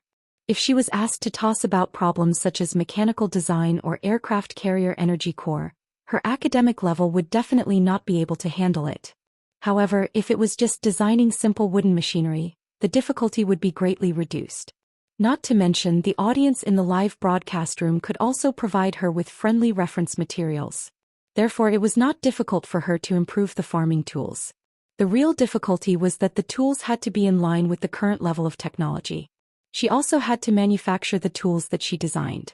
At the same time, she had to consider the cost and maintenance issues. At least the time and manpower needed to manufacture the tools could not be more than the resources that could be saved by using the tools. Jiang Pingji continued to paint while Taxia stared at her with a confused face. As Lu Shi's personal maid, she had read some books. He was good at writing, but that was all. Nowadays, paintings were more about the artistic conception than the real scene. It was abstract and had meaning. Taxia naturally did not understand three-dimensional paintings. She guessed that no one could understand what she was drawing except for Jiang Pingji and the audience in the streaming room. Lang Jun, it must be very important. Taxia nodded and continued to grind the ink for Jiang Pingji. After a while, she saw that Jiang Pingji had finally stopped. She asked in a low voice, "Lang Jun, do you need some hot soup to cleanse yourself?" Jiang Pingji rode a horse back to the mansion after finishing the farm work. Her calves were exposed and there were mud stains on them. Her sleeves were stained and she was sweating. If the gatekeeper did not recognize her face, he would not have let her in. Just based on her previous appearance, people would believe it if they said that she was a tenant farmer of some family. "Yes, go and prepare a set of clean clothes. If you didn't mention it, I wouldn't have realized it. I do feel a little uncomfortable." Jiang Pingji was not a clean freak. After all, she was a genetic warrior in her previous life. When she carried out missions assigned by her superiors, what kind of harsh environment had she not encountered? Not to mention getting half of their bodies covered in mud, it was common for them to be stained with the enemy's blood, flesh, and filth. But now that the conditions allowed it, she didn't like to mistreat herself. Jiang Pingji temporarily turned off the live stream and took a shower. She wore a green Confucian robe and sat in front of the table. Her long hair was still damp. Turning on the live broadcast again, her gaze fell on the drawing paper on the desk. Her brows furrowed imperceptibly before relaxing. Why haven't I seen Xuanmei recently? Jiang Pingji dried her wet hair with a towel in one hand and continued to make changes on the drawing paper with the other. Taxia continued to grind and said, "Xuanmei has been keeping watch at night recently. Lang Jun sleeps early, so he naturally did not see her. Why do you want to see her?" "Oh," Jiang Pingji said, "I just remembered something. Didn't I decide to go to Shangjing with my father? Both of you planned to bring only one of them. It's a long journey and little girls can't take it. So I want to ask if you are willing to follow me." Taxia giggled. "Lang Jun, you've forgotten about yourself. You've suffered, let alone me and Xuanmei. Since I'm Lang Jun's maid, I'll follow you wherever you go. There's no reason for me to be unwilling to go. Xuanmei would say the same thing if you asked her. But why do you want me and Xuanmei to stay at home?" Jiang Pingji shook her head and answered directly, "I'm going to study, not to seek pleasure. I don't need too many people to serve me. Even so, you can't mistreat yourself." Taxia looked at her with hope. "I won't follow you." Jiang Pingji did not agree immediately. She only said that she would ask for Xuanmei's opinion. Due to the elimination of some stubborn and cruel bandits, the autumn harvest in Hejian County was relatively peaceful. Plus, there was a small bumper harvest, so there was more or less some surplus grain. Jiang Pingji asked Su Ku to calculate the money earned from the few thousand dawn of grain and then purchase grain elsewhere at a lower price. Going back and forth, the original 5,000 dawn of grain could be multiplied. With the grain, Jiang Pingji, the poor person, had a slightly fuller purse. Su Ku was becoming more and more like a meticulous housekeeper. His abacus was crackling and he could split a penny into two. There was still a lot of room for the grain they earned. He said that it was all because of his Lang Jun. Before leaving, Jiang Pingji climbed over the wall and left the manor. She climbed over Wei Yuan's wall again to look for Qiguan Rang. Qiguan Rang, who almost thought that it was a night attack, was speechless. He pulled his cloak together and took a drawing from Jiang Pingji. There was a drawing of a strange object on it. "It's an improved farming tool. Jiang Pingji took a sip of tea.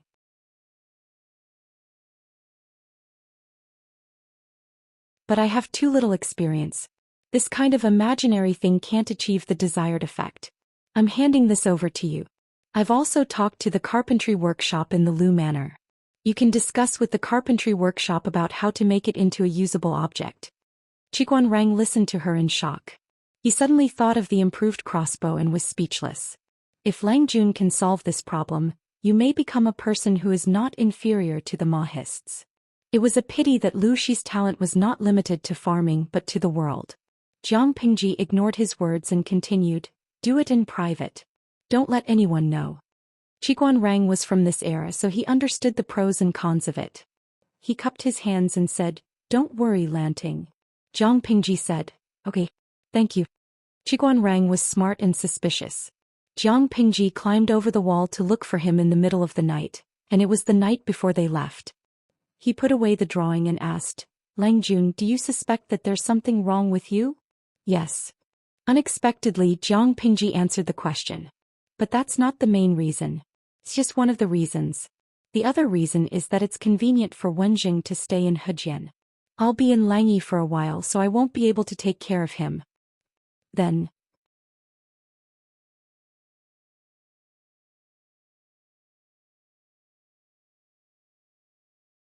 Chapter 251. The next day before dawn, 4 carriages quietly left the city under the protection of 50 guards. Although the real owners were Lu Shi and his father, they had prepared 4 carriages. Lu Shi had 1 carriage, Jiang Pingji had another, and the respectable servants had another. The last carriage was filled with miscellaneous items such as clothes, food, clean water, money, and other items to keep warm. The parcels of the entourage and guards were also placed in that carriage. That was after several reductions. According to what the second lady and madam who had prepared, there would have been at least 6 carriages. To put it simply, it was not easy to go on a long journey in ancient times when all aspects of living conditions were abnormally backward. The viewers in the streaming room were shocked and learned something new. Jun Muyi, when I watched TV series, I felt that the actors and actresses were all light and simple when they went out. They basically brought a servant girl and a manservant. So, those were fake TV series. The streamer's extravagance is the correct way to go out in ancient times? Jinghong Yulong. Tisk, it's really an entourage. So awesome. I feel that the streamer didn't suffer a loss on this trip. Many viewers were very envious. They wished they could experience such luxurious treatment for the streamer. Of course, there were some who were more rational. Lao Siji Lianming. So jealous. Can you believe the TV series? Do you know how undeveloped transportation was in ancient times? Not only transportation but even the roads were the same. Things like courier stations could not be everywhere. It was common to not see a single living person for 3 to 5 days after a long journey. There were no villages and no shops. Without enough food and water, were they going to starve or die of thirst? Those who had the means to travel far would naturally consider all aspects and take into consideration any unexpected situations.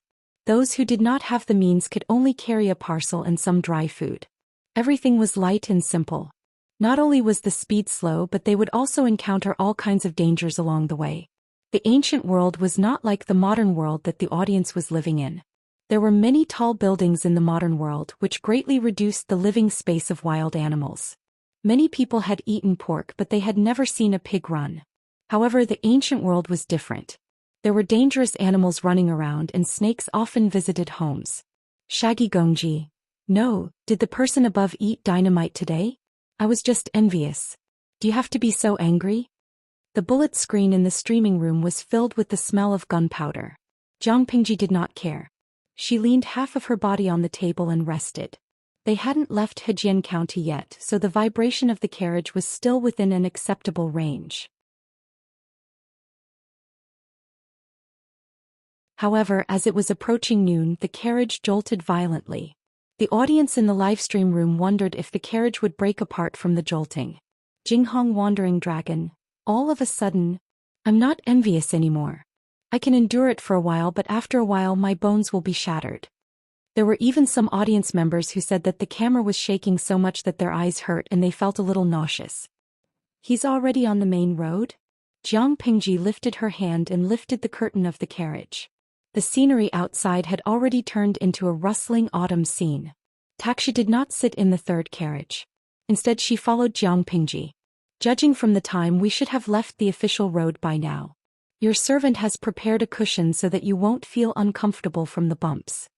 Why was the traffic in ancient times so blocked? Outdated transportation was one of the reasons. Another important reason was that the roads in this era were not good. Apart from the smoothness and spaciousness of the official road, there wasn't even a road anywhere else. The Lu Mansion's carriage had a more advanced shock absorption system, but it was still so bumpy, let alone an ordinary carriage. No need. I'm going out to ride for a while. Jiang Pingji's physical fitness was excellent, but such a bumpy carriage was too much for her, let alone the frail ancient people. Lu Shi was speechless when he saw Jiang Pingji riding on a tall horse. Naughty girl, be careful on the horse, he reminded her. Riding in a carriage was actually more uncomfortable than riding a horse. He thought that his daughter had gotten off because she couldn't stand the bumps. Okay. Jiang Pingji rode the horse and followed the carriages leisurely. The sun gradually rose in the sky and shone on her body, making her feel warm. It was not convenient to travel in ancient times. Fortunately, Lu Shi was experienced and had prepared everything he could. Lu Shi lifted the curtain of the carriage and said to Jiang Pingji, "Let's stop and rest for a while. Eat something." Jiang Pingji responded and informed the carriages to rest in place. Everyone had something to eat before they continued their journey. "Xiao, look at your face. Are you sick?" When Suke got off the carriage, his pale face caught her attention. "Look at his lips, they've turned deathly pale." At this moment, Suku felt that his whole body was about to fall apart. His legs gave way and he almost knelt on the ground. In such a difficult situation, his Longjuan's teasing laughter rang in his ears, making him feel even more hopeless. It took him a long time to straighten his back. Suke managed to maintain his elegance and smiled at Jiang Pingji. But the smile was very forced. "Set up a campfire over there and boil some water to cook jerky. You can drink some later. If the carriage is too bumpy, you can ride a horse." Jiang Pingji was not worried that Suke did not know how to ride a horse. The 6 arts of gentlemen were skills that all students in that era had to master. Suke cupped his hands and thanked her. "Thank you, Langjun. What are you thanking me for? Didn't you ask for it?" Jiang Pingji looked him up and down with teasing eyes and said in a low voice, "Xuanmei went to see you yesterday, right? Alas, if you weren't a blockhead and didn't understand a girl's mind, you would still have a beautiful companion." Suke's face turned pale and then green. He hurriedly said, "Langjun, don't misunderstand. Xuanmei is not." In a rich family, the Longjuan's personal maids were mostly concubines. How could Suke dare to think about it? "Why are you in such a hurry?" Jiang Pingji approached him and sneered. Xuanmei came back with red eyes. Suke kept his mouth shut. "I treat her like my own sister. I don't have any other thoughts. Plus, Xuanmei has her own thoughts. She may not be willing to be a concubine of a rich family. She likes you very much." Jiang Pingji opened her mouth and Suke lowered his head. "What do you think?" "Ku," rejected Xuanmei. Suke's voice was as soft as a mosquito. His cheeks were slightly red. "Actually, I don't think Xuanmei's choice is a good one. You are not a good match." Suku was not good at the moment, but he had a bright future. Jiang Pingji was confident in Suku and herself. There were too few men in that era who had their original intentions.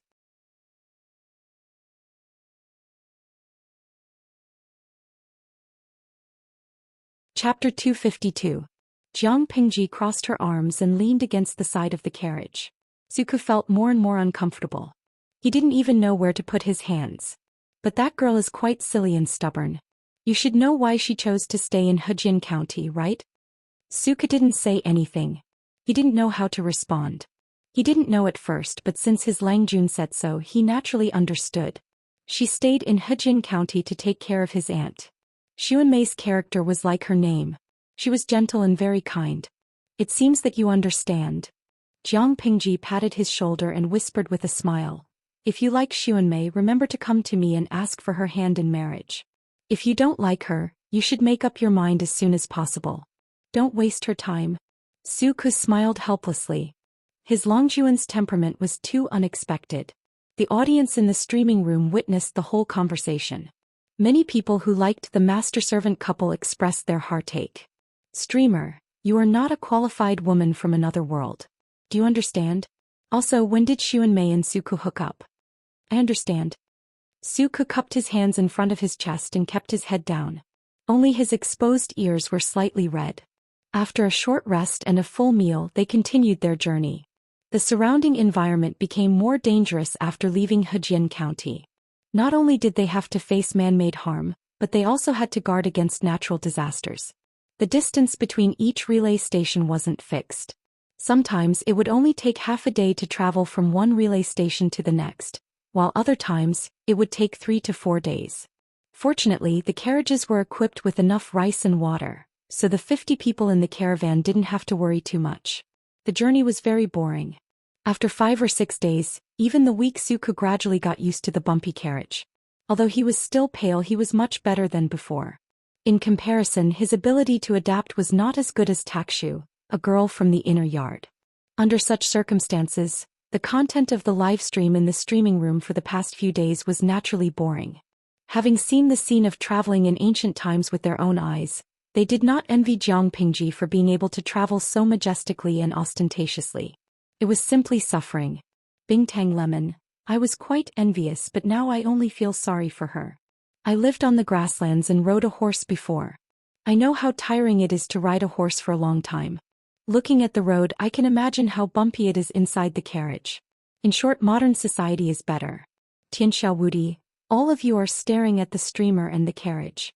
Am I the only one who feels sorry for the guard who has to walk? I counted and found that each of them had worn out 7 or 8 pairs of straw sandals.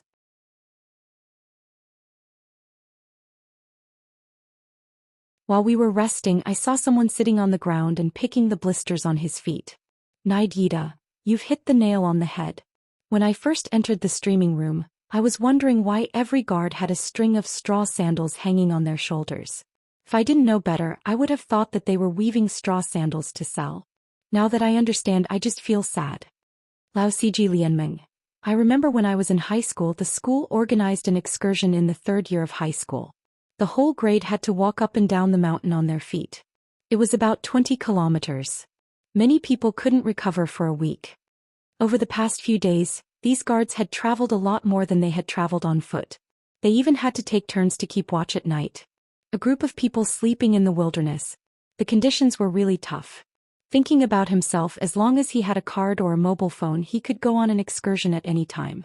But in ancient times, it was almost impossible. The water in the water bag is finished. I don't know if there is a water source nearby. Lucy took a bite of the dry, hard cake. There was no taste in his mouth. The water bag in his hand was empty. The guards sat in 2s and 3s.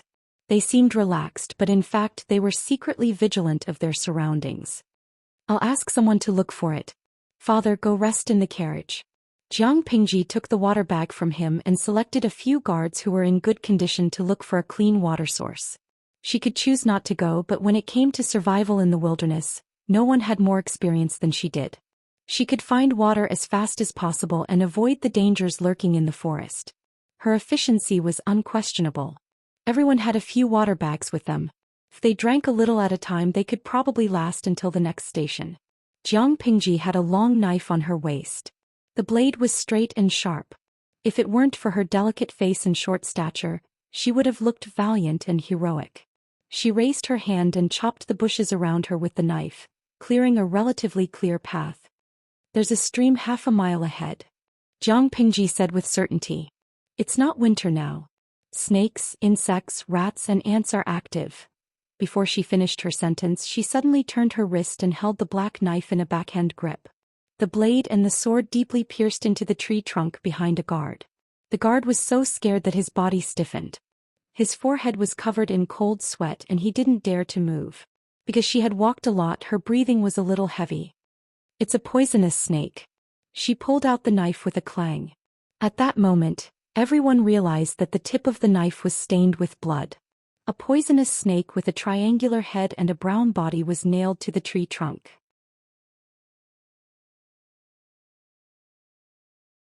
It was still in the posture of exerting force before it died. If it weren't for Jiang Pingji's quick action, the snake's poisonous fangs would have bitten the guard's neck. Be careful. Jiang Pingji put away the knife. Her expression was still cold, but it gave people an indescribable sense of security. After stumbling for another half a mile, they heard the sound of flowing water. The troops looked at her with awe and admiration. Go get some water. Hurry up. Jiang Pingji stood on a huge rock by the stream and looked into the distance. She didn't find anything unusual. The guards heard her and immediately took down the water bags hanging on their bodies. They squatted by the water and filled it with water. Sans Hisong Shuningsher, the ancient water source is not polluted. It looks really clean. Nongfu Shangquan Yudiangshuan, it looks clean but it doesn't mean it's really clean. If you drink it directly you might get diarrhea. Who knows how many microorganisms are in it? If you drink it you might be infected by parasites. I think it's safer to boil it first. Jiang Pingji wouldn't be so careless even if the audience in the streaming room didn't remind her. In fact, every time she fetched water she would ask someone to boil it in the pot and then put it back into the water bag. Langjun. While she was reading the comments to kill time, a guard suddenly ran to her with a bloody coat in his hands. What happened? Jiang Pingji looked at the bloody coat that had been soaked in the water and took it. It was a cloak worn by an adult man. The material was exquisite. It was not the coarse cloth or linen that ordinary people usually used. Where did you find it? There were a few cuts on the cloak and fresh blood was still burning. In other words, the owner of the cloak had been killed not long ago and he was nearby. Langjun, when we were collecting water, the cloak floated down from upstream. Jiang Pingji looked at the cloak and her eyes flickered. The atmosphere in the streaming room also fell into a strange silence. They all hoped that Jiang Pingji could go over and take a look. Maybe she could even save a life. But they didn't even need to think to know that the owner of the bloody clothes must have encountered bandits who committed murder and robbery in the deep mountains and forests. Or maybe they were being pursued by their enemies. If Jiang Pingji went there she might be in danger. Kindness was a good quality, but it was not good to bring danger to strangers or the people around you. That was called St. Mary's disease. Coincidentally, the system's voice rang in Jiang Pingji's ears. It had been pretending to be deaf for a long time. Qing Qing, a friend of Meng Zhan from Meng County in Song Prefecture. He is currently in an unknown danger. Please save him in half an hour.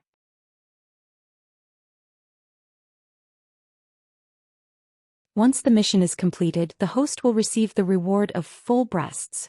Raise your wrists high and turn around, and your breasts will cover your clothes. If you fail, you will receive a level 6 electric shock as punishment. Please consider carefully and carry out the mission as soon as possible to prevent the target from dying. It was another real-time triggered mission. This time it was a level 6 electric shock. Jiang Pingji was speechless. System, you've been obedient for months. Why did you suddenly appear out of nowhere and cause trouble? What did a human do? Langjun, do you want me to go and take a look? The guard asked in a low voice.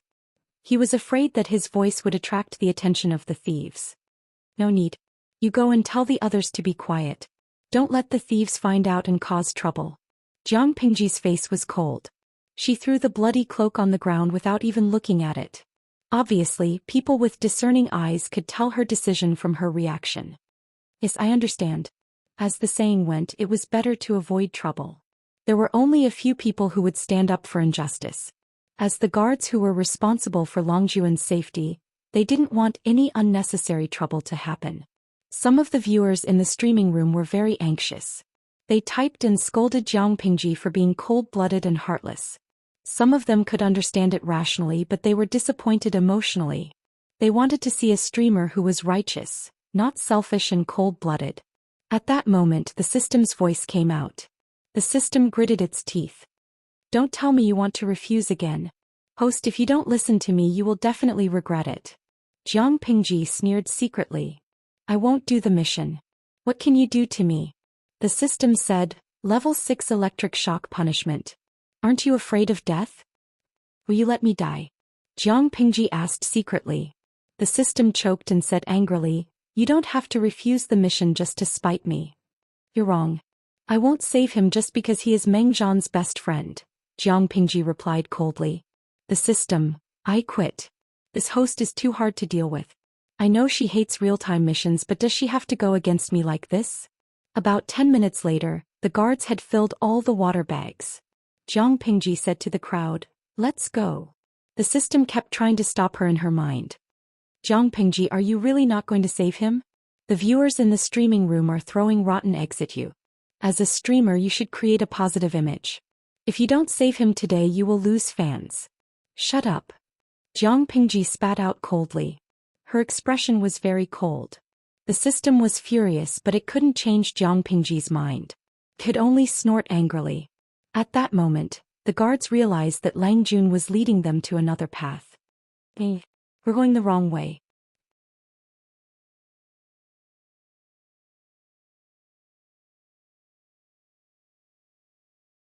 Chapter 253. Jiang Pingji stopped in her tracks and suddenly tilted her head to look at him. She said, "The path I say is the one." The guard was dumbfounded. He wondered if his Lang Jun had a bad sense of direction and was too shy to let others know about it. "What are you waiting for? Follow me." Jiang Pingji snorted softly and looked askance at him. Her eyes were misty and she looked strangely proud. Of course, these troops did not understand what it meant to be tsundere, but Jiang Pingji's awkward reaction did touch some people's cuteness. "Yes." The guard responded in a loud voice and followed Jiang Pingji's footsteps closely. The audience in the live broadcast room suddenly reacted, and a guess spread in their hearts. Could it be that the host had changed his mind? Nongfu Shangquan Yudiangshuan, streamer, although it's a virtue to stand up for injustice, you should still act within your means. Compared to a complete stranger, I still think that the safety of the host is more important.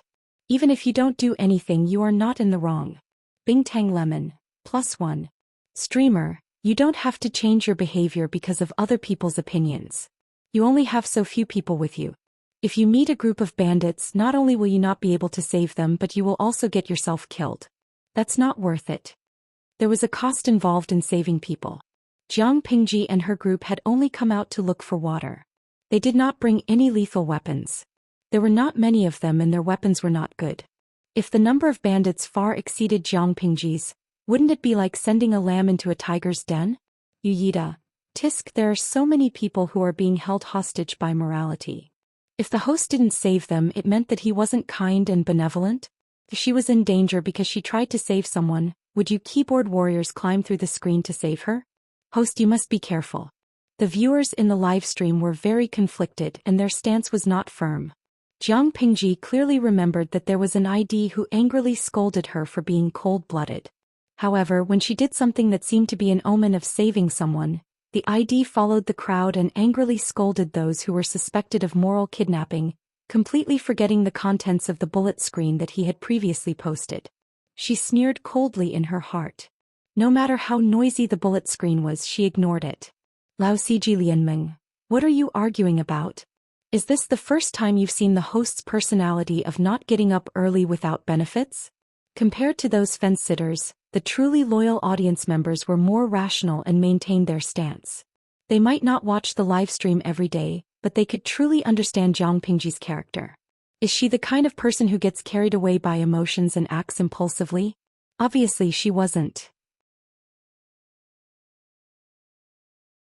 Although she didn't know why she changed her mind at the last minute, there was one thing she was sure of. Her reason for saving people had nothing to do with the comments of the audience. If Jiang Pingji was the kind of streamer who could be easily persuaded by the audience, she would not be worth the attention of so many die-hard viewers. According to Lao Siji Lianmeng's thoughts, perhaps the reason why she saved him was just because the benefits of saving people were far greater than just standing idly by. Yes, Jiang Pingji was that realistic. "You guys keep up, I'll go first." Jiang Pingji nimbly shook off the guards behind her with a few leaps. She stepped on a few boulders beside the waterfall and leaped up. The guards were dumbfounded. Could this be the legendary, leaping onto roofs and vaulting over walls? One of them even wanted to imitate Jiang Pingji's movements, but as soon as his right foot stepped on the first boulder, he suddenly slipped and fell forward, causing him to fall hard. There was a tearing sound in his ears and his clothes were torn. At that moment, the guards found that the boulders beside the waterfall had become wet and slippery because of the splashing water. They couldn't even stand steadily in straw sandals, let alone Jiang Pingji, who was only wearing a pair of wooden clogs. So, how did Lang Jun get up? What are you waiting for? Hurry up and catch up. If anything happens to Langjun, you don't want to live anymore." At that moment, a guard's reprimand pulled them back from the shock. All of them used to be bandits, but after days of intense training and Suka's tireless brainwashing, they had already curbed their savagery. Not only were they loyal to Jiang Pingji, but they also behaved with a sense of righteousness that only a regular army could have. Their mental outlook was completely new. Jiang Pingji was good at martial arts, so she could easily climb up. They were a little stupid, but they could also find their own way. "Ma. You go first. Maybe you can survive by jumping into the pool. Listen to me. Go." There was a pool under the waterfall and it wasn't very high. Mayam was a good swimmer, so she could survive by jumping into the pool. Ching panted heavily. As he spoke, his wounds, big and small, were affected and fresh blood kept gushing out. Because of the excessive blood loss, his lips were pale and his face was stained with blood. Even in such a mess, it was difficult to hide his beauty. After that, he fumbled to pick up the sharp sword lying beside him, and with the tip of the sword on the ground, he struggled to stand up. "If we die together. How can I let my husband face evil people alone?" The hair of the woman in green next to Ching was messy, and the pearls and jade on her head had long been lost in the escape. She held her husband's hand tightly and said word by word, "If my husband dies here, how can I live?"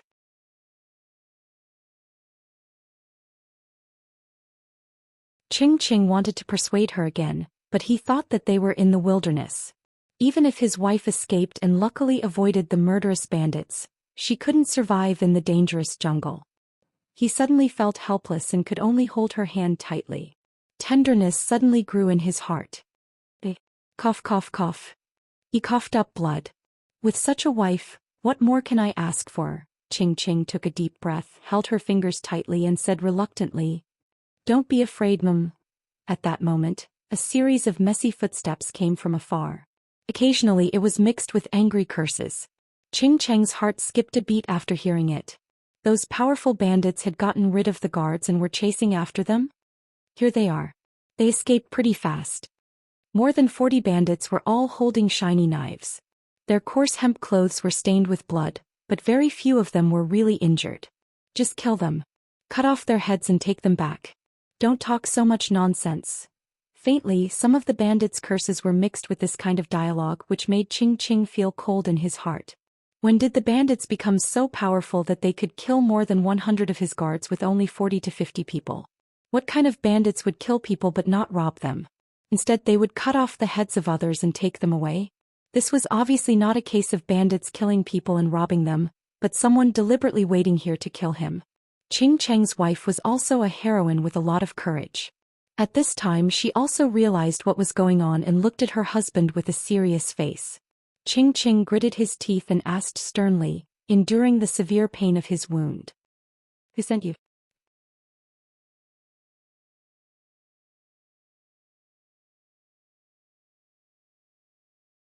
Chapter 254. He was not an important official in the imperial court. He was just a small official in the county. Although he had some background, he hated the internal strife in the imperial court. Instead, he preferred to stay in small places and laze around. He was also careful in his daily life and would not offend anyone. So, who on earth wanted to kill him and paid a hitman to kill him? Ask the king of hell when you go to hell. The leader of the bandits smiled ferociously, and his eyes fell on the lady behind Ching with evil intentions. Ching's wife was in her early 30s and had 2 sons and a daughter. She knew how to live a good life, took good care of herself and had a good mentality. Except for her mature and gentle temperament, she was as beautiful as a 16-year-old girl. No wonder these bandits wanted to kill her. Anyway, all they needed to do was cut off Ching's head. It didn't matter how they dealt with the others. In order to catch Ching, the 2 brothers had been waiting in the wild for many months and hadn't even seen a female mosquito. They couldn't stand it anymore. Ching was a man, so he understood the meaning of these people's eyes. His face was cold and he was so angry that his wound was hurt. Facing dozens of evil eyes, Ching's wife made up her mind and grabbed the sword from Ching's hand. "Honey, I'm leaving now." After saying that, she was about to cut her throat. At this time, the bandits were also approaching. The situation had reached an irreversible point. Anger and hatred filled his chest. At this moment, All kinds of chaotic thoughts filled Qing Cheng's mind. The gentle and refined appearance of the past had been completely shattered. If the heavens had eyes and he could escape from death, he would definitely find out who was behind this and tear them to pieces. Clang! Qing Cheng's wife wanted to cut her throat, but her wrist was hit by a stone. The sharp sword suddenly fell from her hand and stuck into the ground. Tut tut tut. How can a bandit not know the rules? Qing Cheng and his wife didn't see it because of the angle, but the bandits clearly saw who was talking. The person jumped up from the waterfall and stopped Qing Cheng's wife from killing herself. At the same time he spun around and kicked the bandit closest to Qing Cheng and his wife in the jaw. Half of the bandit's teeth fell out, his mouth was full of blood and his jaw was deformed. Although he was still breathing with that kind of strength, his brain was probably crippled by the kick. Almost in the blink of an eye, that person grabbed another person's hair bun and held a knife in his other hand. The long knife slashed across his neck, causing blood to spurt out. Qing Cheng and his wife were also so shocked that they didn't come back to their senses. When they calmed down and took a closer look, they found that the young man in the Confucian robe who suddenly appeared was not as tall as their little daughter. Seeing this, their joy was instantly suppressed. Young friend, these villains are highly skilled in martial arts. There's really no need for you to get involved in this. Before Qing Cheng could finish his words, he saw that the man didn't even turn his head. He just crooked his finger at the bandits and his tone was full of contempt. I'm here to save this woman. You can do whatever you want to the man. Qing Cheng and his wife were dumbfounded. The excited viewers in the livestream were speechless and sent a few colons. Apart from Jiang Pingji, who else could the person who suddenly appeared be? Her proposal was very friendly, but how could the ferocious bandit agree? Based on the fact that Jiang Pingji had crippled one person and killed another, they would not let her go. The system was also confused by Jiang Pingji's capricious behavior. Didn't you say that you wouldn't do the mission if you didn't save people? She didn't play by the rules at all and the system was a little stunned. Jiang Pingji was surprised. I think his wife is quite beautiful. It's a pity that she died here. I don't care if the man dies or not, but I want to save the woman. If you think I'm doing a mission, I'll kill the man myself after we deal with these bandits. Then I'll fail the mission. The system, it didn't doubt the possibility that Jiang Pingji would do that. In order to resist the system, its host was also trying her best. Kill them all. The bandits looked at each other and saw the murderous intent in each other's eyes. Go. Jiang Pingji's lips curled into a sneer. The long knife in her hand was still dripping with blood. So soon there were people who couldn't help but rush up to die. The streaming room had been open for more than half a year, and the audience was already familiar with Jiang Pingji's temperament of killing people easily. At that moment, except for those who were timid and didn't dare to watch, many of the audience felt their blood boiling. After all, it was really helping people when they saw injustice. The hero complex in Wuxia novels was always not as good as it was in the TV series. The streamer was the real deal. No matter how good her acting skills were, it couldn't be so real and hot-blooded. Go ahead, but I'll lose if you cross this line. In terms of arrogance, Jiang Pingji was definitely at the level of an ancestor. As soon as he finished speaking, a few bandits rushed over with their swords raised high. Jiang Pingji's eyes flashed slightly when she saw the situation. Her lower body was as steady as a rock and her body was fast and agile. Although she looked thin and weak, she was no weaker than any man when it came to strength.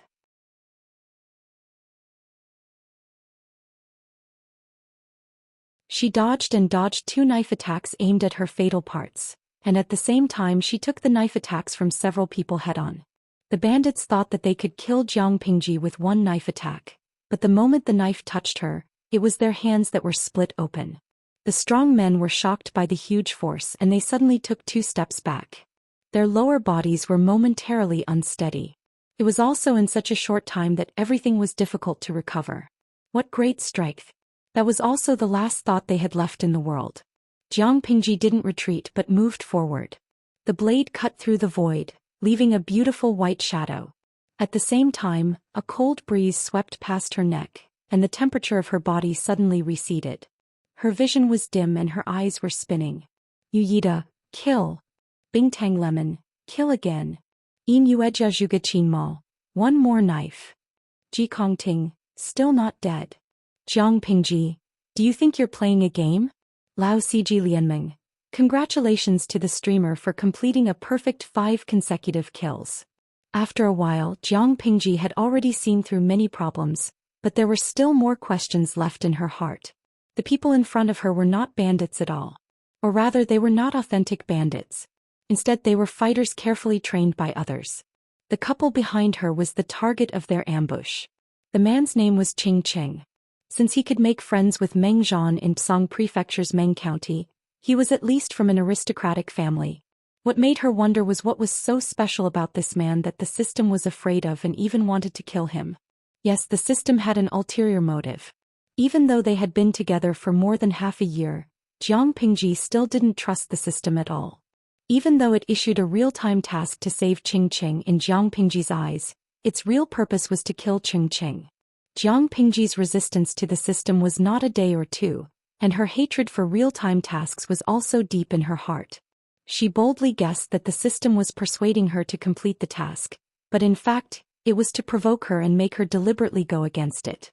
To that end, the system even took out the punishment of level 6 electric shock as reward bait.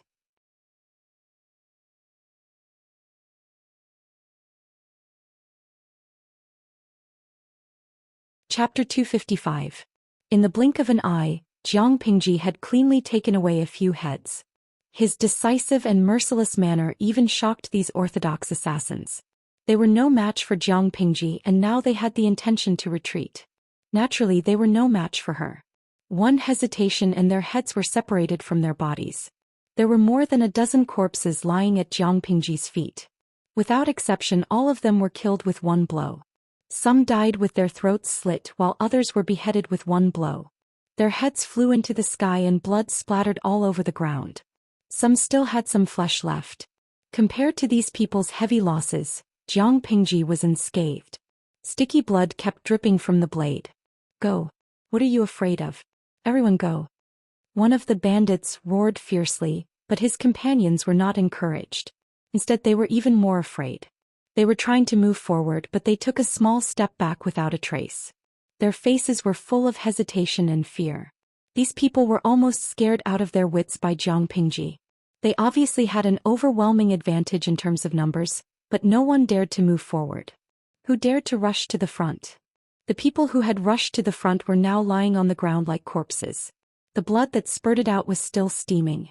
The more it was like this, the more afraid they were. The broadswords in their hands could not bring them any sense of security. Seeing this, Jiang Pingji sneered coldly. Tisk, cowardly rats. If these people could rush forward together and work together to deal with her, she could still look up to them and treat them a little more seriously. After all, no matter how strong she was, it was impossible for her to ignore the overwhelming number of swords that were swarming toward her. However, they revealed their fear of death after only a dozen of their companions were killed. Then they developed the thought of retreating in fear. Even if such people were armed with advanced laser weapons, they would still be useless. Jiang Pingji could kill them in minutes. They retreated, but Jiang Pingji would not. She suddenly gathered strength under her feet and moved forward quickly. The distance between the two of them was infinitely shortened. In the eyes of these bandits, Jiang Pingji seemed to suddenly leave her original spot and teleport in front of them. Her speed was frightening. Ghost. The word bandit escaped his mouth. However, before the next word left his mouth, a cold sensation flashed across his throat. The heat of his body poured out from this wound, causing his brain to stop working. Everything in front of him faded, becoming black, white, and gray. It was a one-sided massacre. The one who had the upper hand was not the bandits, who had a large number of people, but Jiang Pingji, who was covered in blood. Qing Qing and his wife were dumbfounded.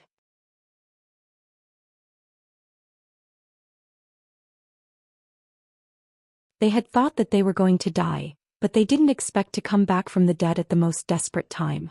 Mrs. Qing pursed her lips and supported her injured husband to the side to avoid being dragged into the battle. Qing Qing didn't forget what Jiang Pingji had said before. He held his wife's hand tightly and countless thoughts flashed through his mind. Darling. Qing Cheng's wife looked up at her husband, asking him silently with her eyes. Don't worry, madam. Just wait a little longer. He gently patted the back of his wife's hand to calm her down. While they were talking, Jiang Pingji killed a few more people.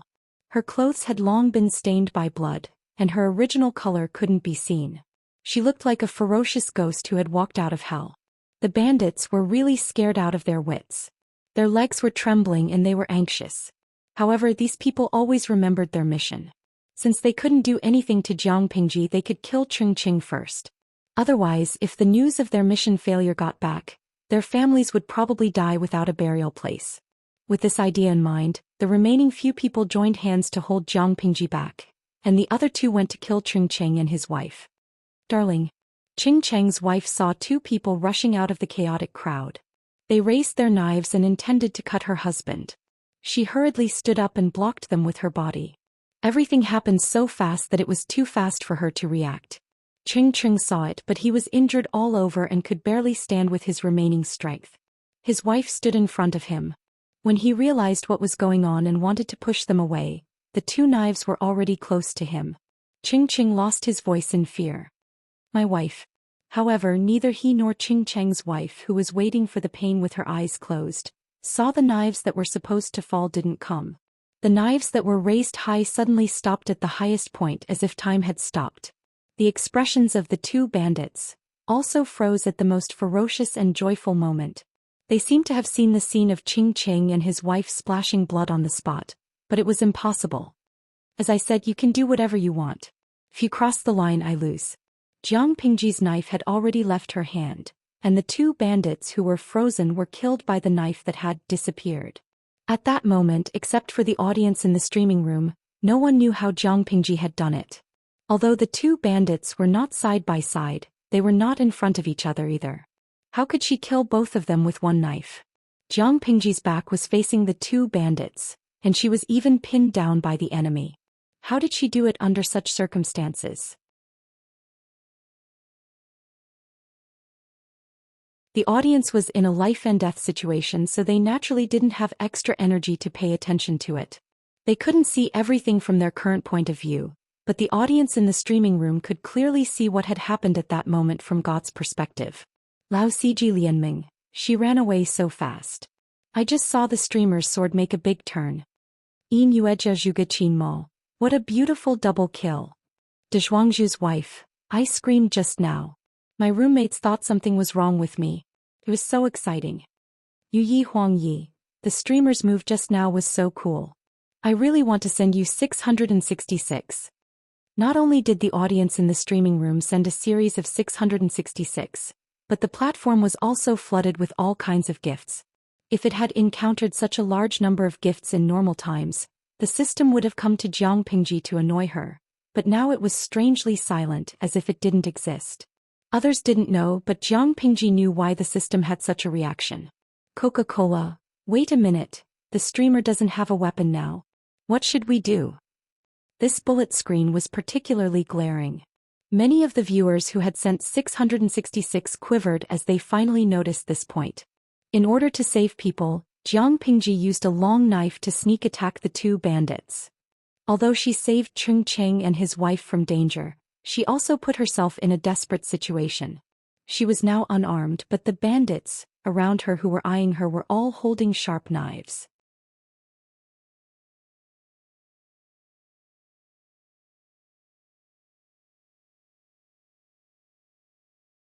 Chapter 256. He wasn't a reckless or stupid person.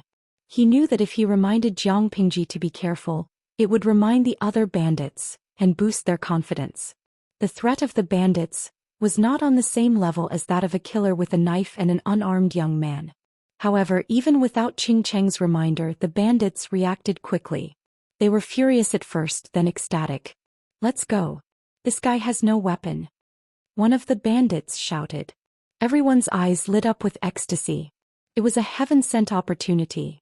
The broadswords in their hands were thirsty for blood. Whether they were weak or not had a weapon in their hands had nothing to do with each other. If Jiang Pingji had a knife, she could at least give them a quick death and they wouldn't feel any pain or torture when they died. But if she didn't have a knife, it would be a torture.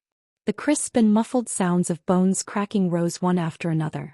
Even if Ching and his wife left the battlefield, they could still hear the sounds clearly.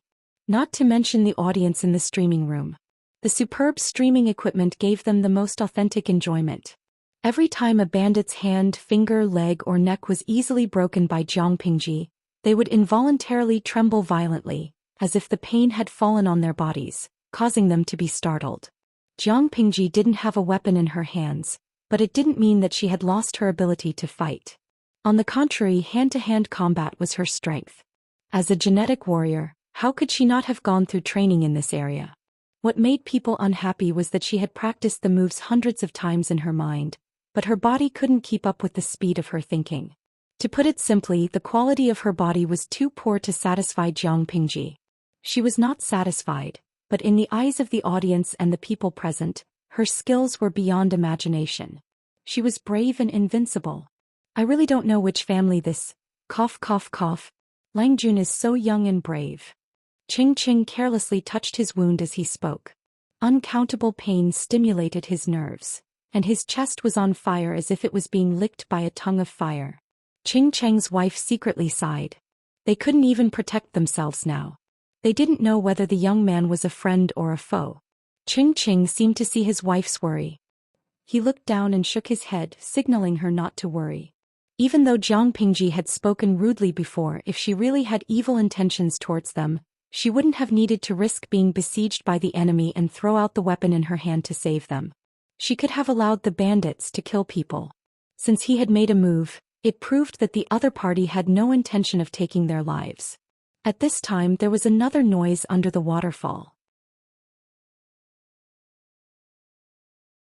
Ching Ching and his wife looked at each other and saw the seriousness on each other's faces. Following the sound, he saw a few hands clawing at the edge, and after a while a few more heads popped out. Ching Ching quickly gripped the sharp sword in his hand, hesitating whether he should go forward and stab them before they came up. However, what if the people who climbed up weren't bandits but the companions of that young friend? On Ching Cheng's side, the guards who had climbed up with great difficulty were almost scared out of their wits. Lang Jun. The guards who had been struggling to climb up suddenly felt as if they had eaten spinach. They quickly climbed up and pulled out the swords at their waists, trying to help Jiang Pingji out of trouble. However, their Lang Jun was too brave and didn't give them a chance to perform. Bang! Jiang Pingji threw the last body on the ground and stood in the middle of the bodies with a cold face. She looked at the guards quietly. The guards who climbed up awkwardly, for some reason they felt a little guilty. It was okay to let their Lang Jun take the lead, but as guards they were not even of any use. It was a great shame. Go back and train well. Jiang Pingji stared at the guards for a few seconds, which directly made them feel guilty. None of the guards dared to look at her in the eyes. They felt guilty. How could they not feel guilty? It took a group of people so long to climb up a waterfall that wasn't very high. Jiang Pingji couldn't bear that kind of speed. If she really needed their help, the bodies would have been cold, so they needed to redouble their training. The guards all showed a bitter smile, but no one dared to refute Jiang Pingji's order. The guards all put their hands together. Yes, Lang Jun. Jiang Pingji was a little satisfied, and her tone finally softened a little. Clean up these bodies, dig a pit and burn them. Many of the guards secretly felt their teeth hurt. Their Lang Jun was really ruthless. How was she ruthless? Nowadays people paid attention to returning to their roots.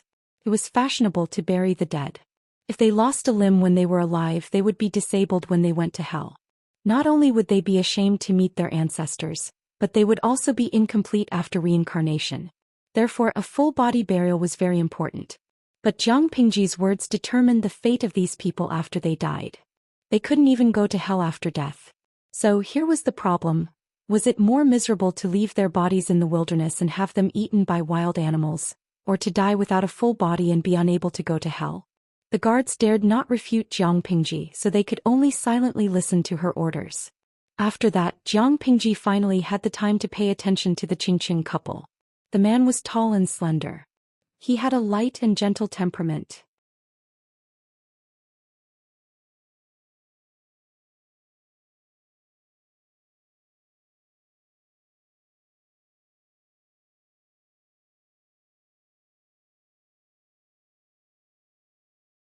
Chapter 257. Why was she angry? Maybe it was because Jiang Pingji didn't act according to the system's plan. It would be weird if she felt good. She couldn't help but laugh to herself. Her vigilance and defense against the system, which was not low in the first place, increased by another level. My instructor once told me that when you meet your enemy, the moment they want to kill you is the moment their weakness is the most obvious. Killing intent is also a kind of subjective emotion, and it often involuntarily reveals the most important motive. Jiang Pingji suddenly opened her mouth. The system couldn't stand it anymore. It sounded a little angry. Host, what did you mean by that? What I mean is to tell you, if you want to scheme against me in the future, you better keep your foxtail, she said bluntly. The system was speechless. It was like it was constipated. It couldn't say a word. In fact, before Jiang Pingji opened her mouth, it didn't know how it had exposed its real purpose. There was nothing wrong with the triggered mission, but it still persuaded Jiang Pingji to carry out the mission. The reward, full breasts, was also something she couldn't complain about. As for the punishment, the system paid a lot of money. As long as she refused the mission, Jiang Pingji would be the winner in life. But she didn't play by the rules. The system didn't know where it was wrong until just now. It was calculating in its mind, but it forgot how smart its host was. It was only the description of the real-time triggered mission that made the host suspicious. Qing Qing, a friend of Meng Zhan from Meng County in Song Prefecture. He is in an unknown danger. Please save him in half an hour. The mission description didn't seem to be wrong, but it was a trap. Who was Qing Qing? It described him as a friend of Meng Zhan from Meng County in Song Prefecture. The title didn't seem to be wrong, but Jiang Pingji was suspicious because of it. Those who could be friends with Meng Zhan were at least from a noble family. They might even be an official. Therefore, under normal circumstances, the description should be some family or some official. But the description given by the system was a friend of Meng Zhan from Meng County in Song Prefecture. Who was Qing Qing to Meng Zhan? Why did the system put him in front of himself? He thought about the grudge between Jiang Pingji and Meng Zhan. Under normal circumstances, she would be lucky if she didn't leave after reading the mission description. If she failed the mission, she would be punished with a level 6 electric shock. Her force fusion would increase by at least 12 points. There were only benefits to rejecting the mission, and it was in line with Jiang Pingji's usual style. The second suspicious point was that the quest was only announced after blood robes appeared. According to Jiang Pingji's usual temperament, it was highly likely that she would help when she saw injustice.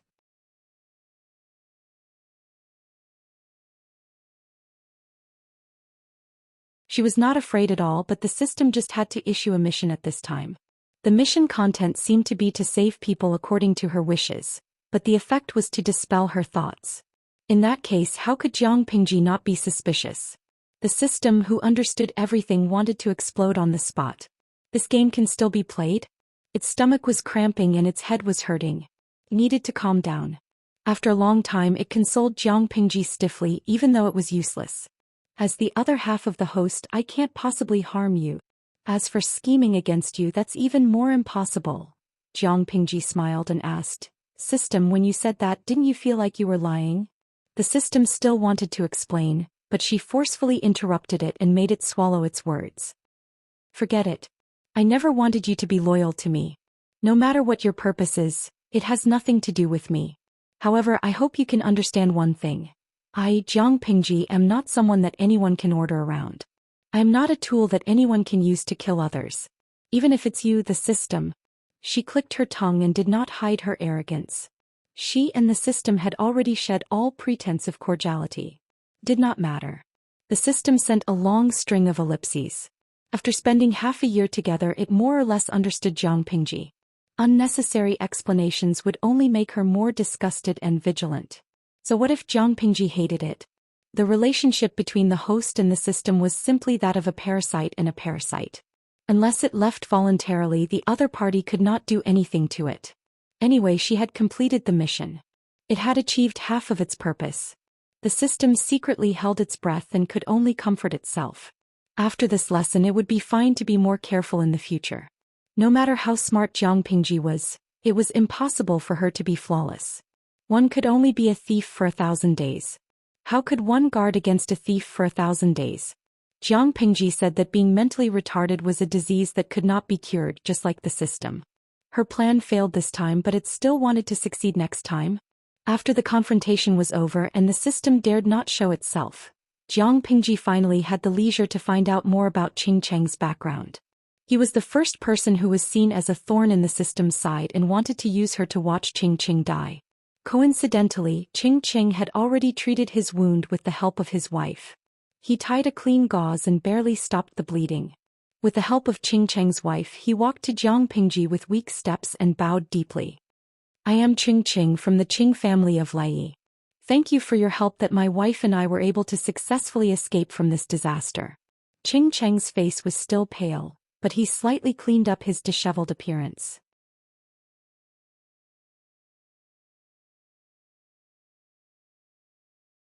It was hard to hide his elegance. Jiang Pingji hurriedly returned the greeting. Hearing his background, she could not help but ask, the Qing family of Langyi? Those with the surname Qing in Langyi had inextricably linked blood relations with the gentry of the Qing family. Looking at the material of Qing's clothes and his wife's attire, both of their families were quite well off. Yes, Qing said. Jiang Pingji asked, Sir, you are from a noble family. Why didn't you bring any guards when you went out? Instead, you were targeted by those vicious people and provoked a vendetta? Qing looked doubtful. Not to mention Jiang Pingji, even he did not know how he had provoked such a group of people. If it is not convenient for you, I will not ask more. Qing hurriedly said, It is not like that. It is just that, even I have no clue about this matter. I think I have always been kind to people. Although I do not have many close friends, I have never been angry with others. I really do not know how I provoked others to kill me. This time when I went out with my wife, I knew that the outside world was turbulent, so I brought enough guards with me, but they all died in the hands of those vicious people. If it were not for Jiang Pingji's coincidental arrival, Qing and his wife would have died long ago. He was not afraid of death, but he did not like to die without knowing why.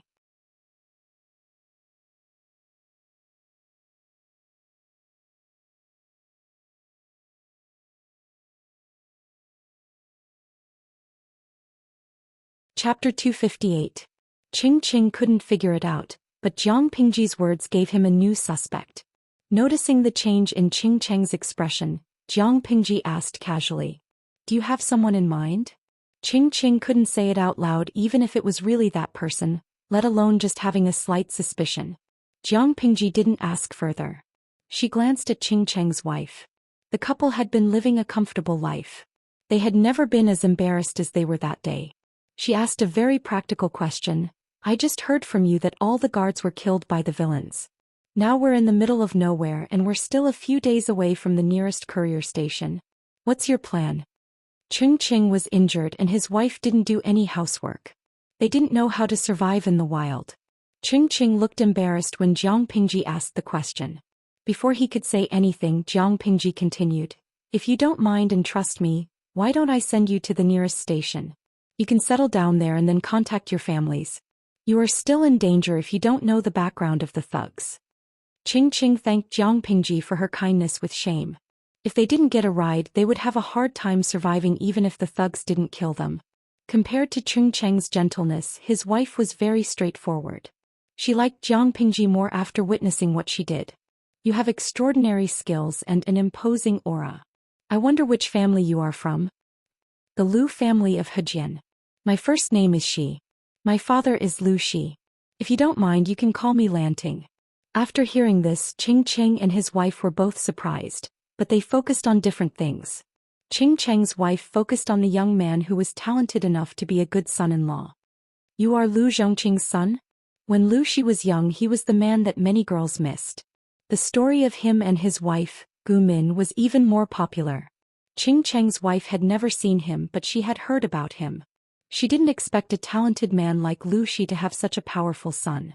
Those villains had forced the couple into a dead end, but in front of this young man they were so vulnerable.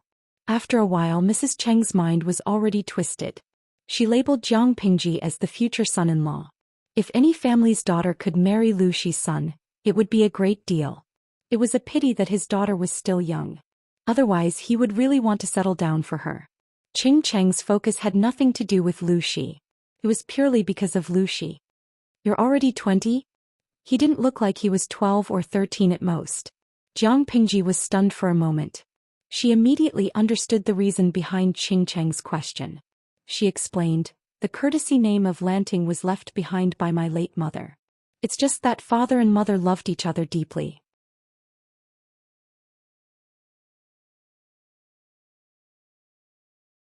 After mother passed away, she always called me Lanting. Since he had already given it, he might as well just use it. It would save him the trouble of giving it a nickname. Ching Ching. Such a wild and unrestrained style was really something that Lu Shi would do. Most of the blood on her body had dried up.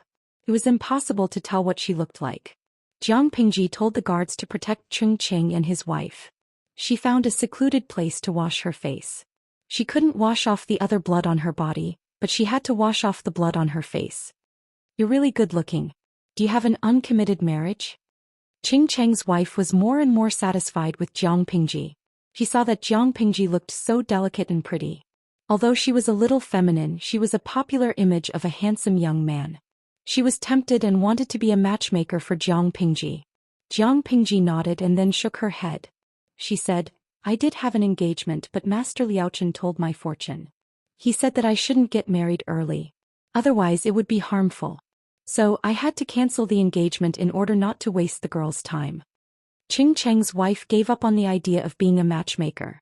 He felt it was a pity. She didn't doubt the truth of Jiang Pingji's words. Marriages between gentry families were not child's play.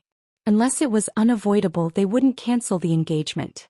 Jiang Pingji's reason was irrefutable. Ching Ching looked at Jiang Pingji's face thoughtfully until his wife pinched him. Her husband was a good teacher. She didn't want to spoil Jiang Pingji's mood by talking nonsense. Ching Ching smiled bitterly. You've misunderstood me. I just think that you look familiar. I think I've seen you somewhere before.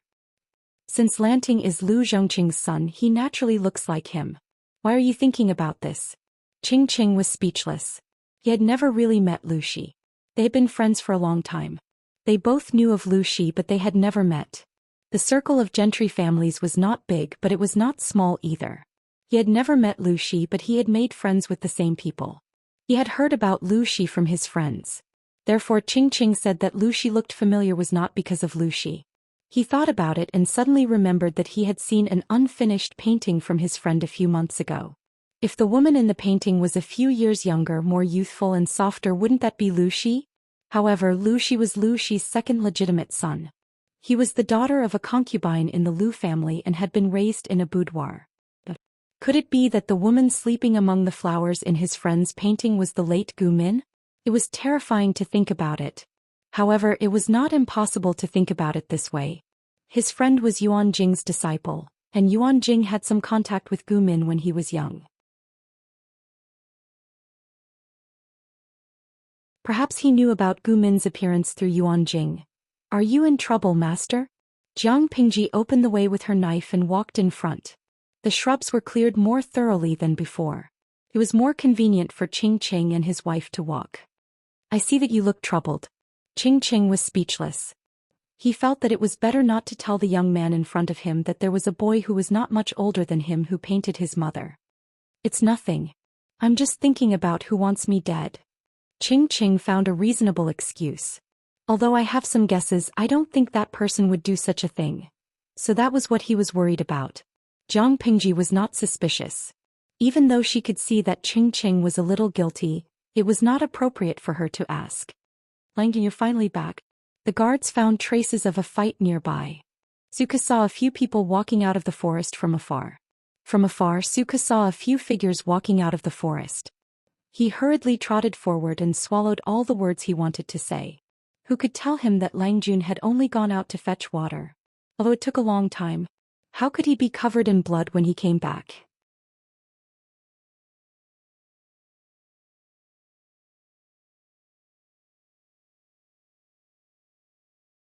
Chapter 259. Suku was confused, but Jiang Pingji was much calmer. What kind of fight? She threw a few water bags to Suku and said, ask the guards to gather some firewood and boil it in a pot.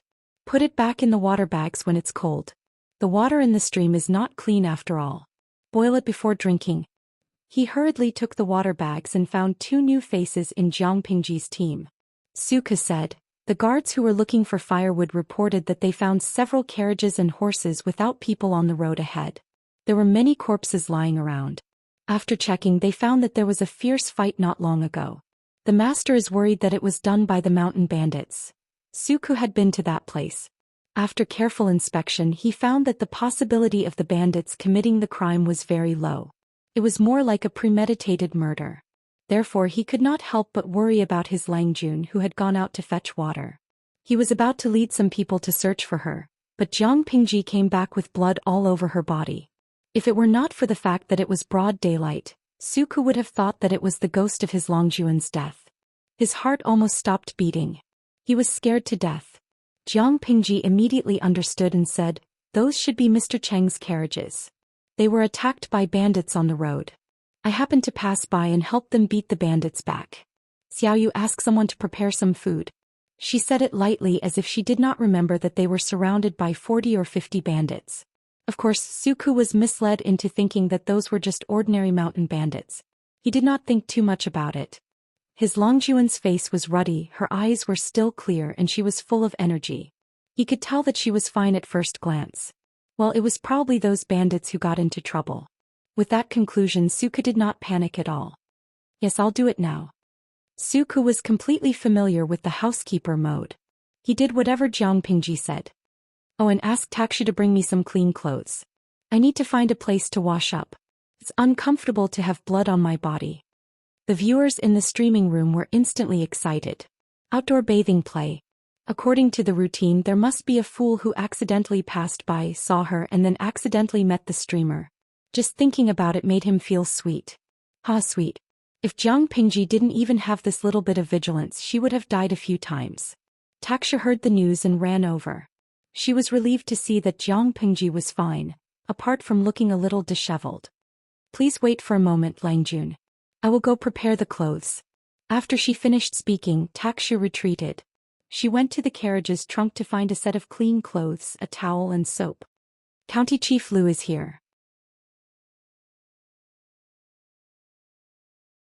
Ching saw that Jiang Pingji was done with her work and asked, "Yes, I heard that my father is this year's General Evaluation Officer and needs to go to Shangjing to take charge."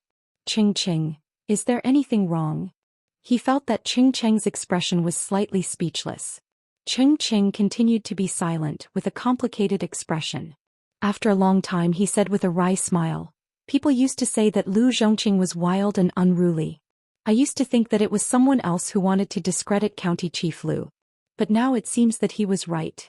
The evaluation was imminent, but the chief examiner was only on his way now. Lu Shi, as soon as he arrived, he heard someone bad-mouthing his daughter and damaging his image as a father. Who did he offend? He was an old fox in the officialdom, so he did not take Cheng's words to heart. Lanting, these two are... Lu Shi walked over and saw the face of the person who had bad-mouthed him. Just one glance and the unhappiness in his heart disappeared. Although Ching and his wife looked disheveled, they still looked elegant. No matter who saw them, they would sincerely praise them. "Father." She told her father what had happened in detail and said, "It was fate that brought us together, so I invited Mr. and Mrs. Ching to come and we plan to go to the next station together. After all, the murderer's purpose and background are still unknown. If we leave them in the wilderness, I am afraid that their lives will be in danger. Father, what do you think?" As Jiang Pingji spoke, she found that Lu Shi's eyes were a little blank. She could not help but frown. It seemed that the couple behind her had some background. Otherwise, why would Lu Shi have such an expression? In fact, Ching and his wife did have some background, but not yet. Lu Shi was a man who had been through a lot. He had met Feng Jin, Suku and Qiguan Rang. Ching was no exception. "It's Ching Wenfu. Nice to meet you." Lu Shi knew Ching and called him by his name. Cheng's face became serious. They were talking to each other, but their eyes were looking at each other. Before this, they had never met each other, but through a few mutual friends, they more or less had some understanding of each other.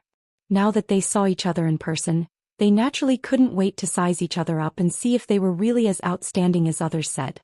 Ching was thinking about this, but Lu Shi had other considerations. Because of his daughter and wife, Lu Shi knew some secrets that were not known to others, and one of them was Ching. Today Ching was just an unknown county official, living a leisurely life with his wife. Not to mention the outside world, even in the Ching family, Ching did not have much of a presence. He was low-key and humble, so he was not well known. Except for a small number of friends who knew his background, outsiders thought that Qing was just an idle person with no ambition. That was what Lu Shi knew, and the other part was from his wife. Qing was the first historian who presided over the compilation of the history of the 16 kingdoms, the Xia dynasty and the Jiang dynasty for the first 60 years. He spent 35 years restoring countless cultural relics and ancient books. He created a new chapter in the history books. He became the imperial censor and was posthumously awarded the title after his death. More importantly, according to Amin's rather resentful description, this capable person, with the support of Jiang dynasty's first ancestor, Emperor Qin, Jiang Pingji, took the lead in formulating a relatively complete examination system for selecting students. She determined many compulsory subjects for students. Lu Shi did not know why his wife was so resentful, but he thought about it when he was young and hated studying. He hated this kind of teacher who would press his head down and force him to recite. Despite her resentment, Gu Men had a very high opinion of this historian. Although Jiang dynasty's founding emperor was the first emperor, she had a bad reputation because of her status as a woman and her ruthless methods when fighting for the throne. Only Qing insisted on upholding the integrity of a historian. Black is black, white is white. His description of Emperor Qin was detailed and objective, and he never hid his praise. He even wrote a book to refute other groundless slander. You're tuning in to the Zhou Xian's Legacy YouTube channel. Don't forget to subscribe and join us on this journey to catch the most captivating stories.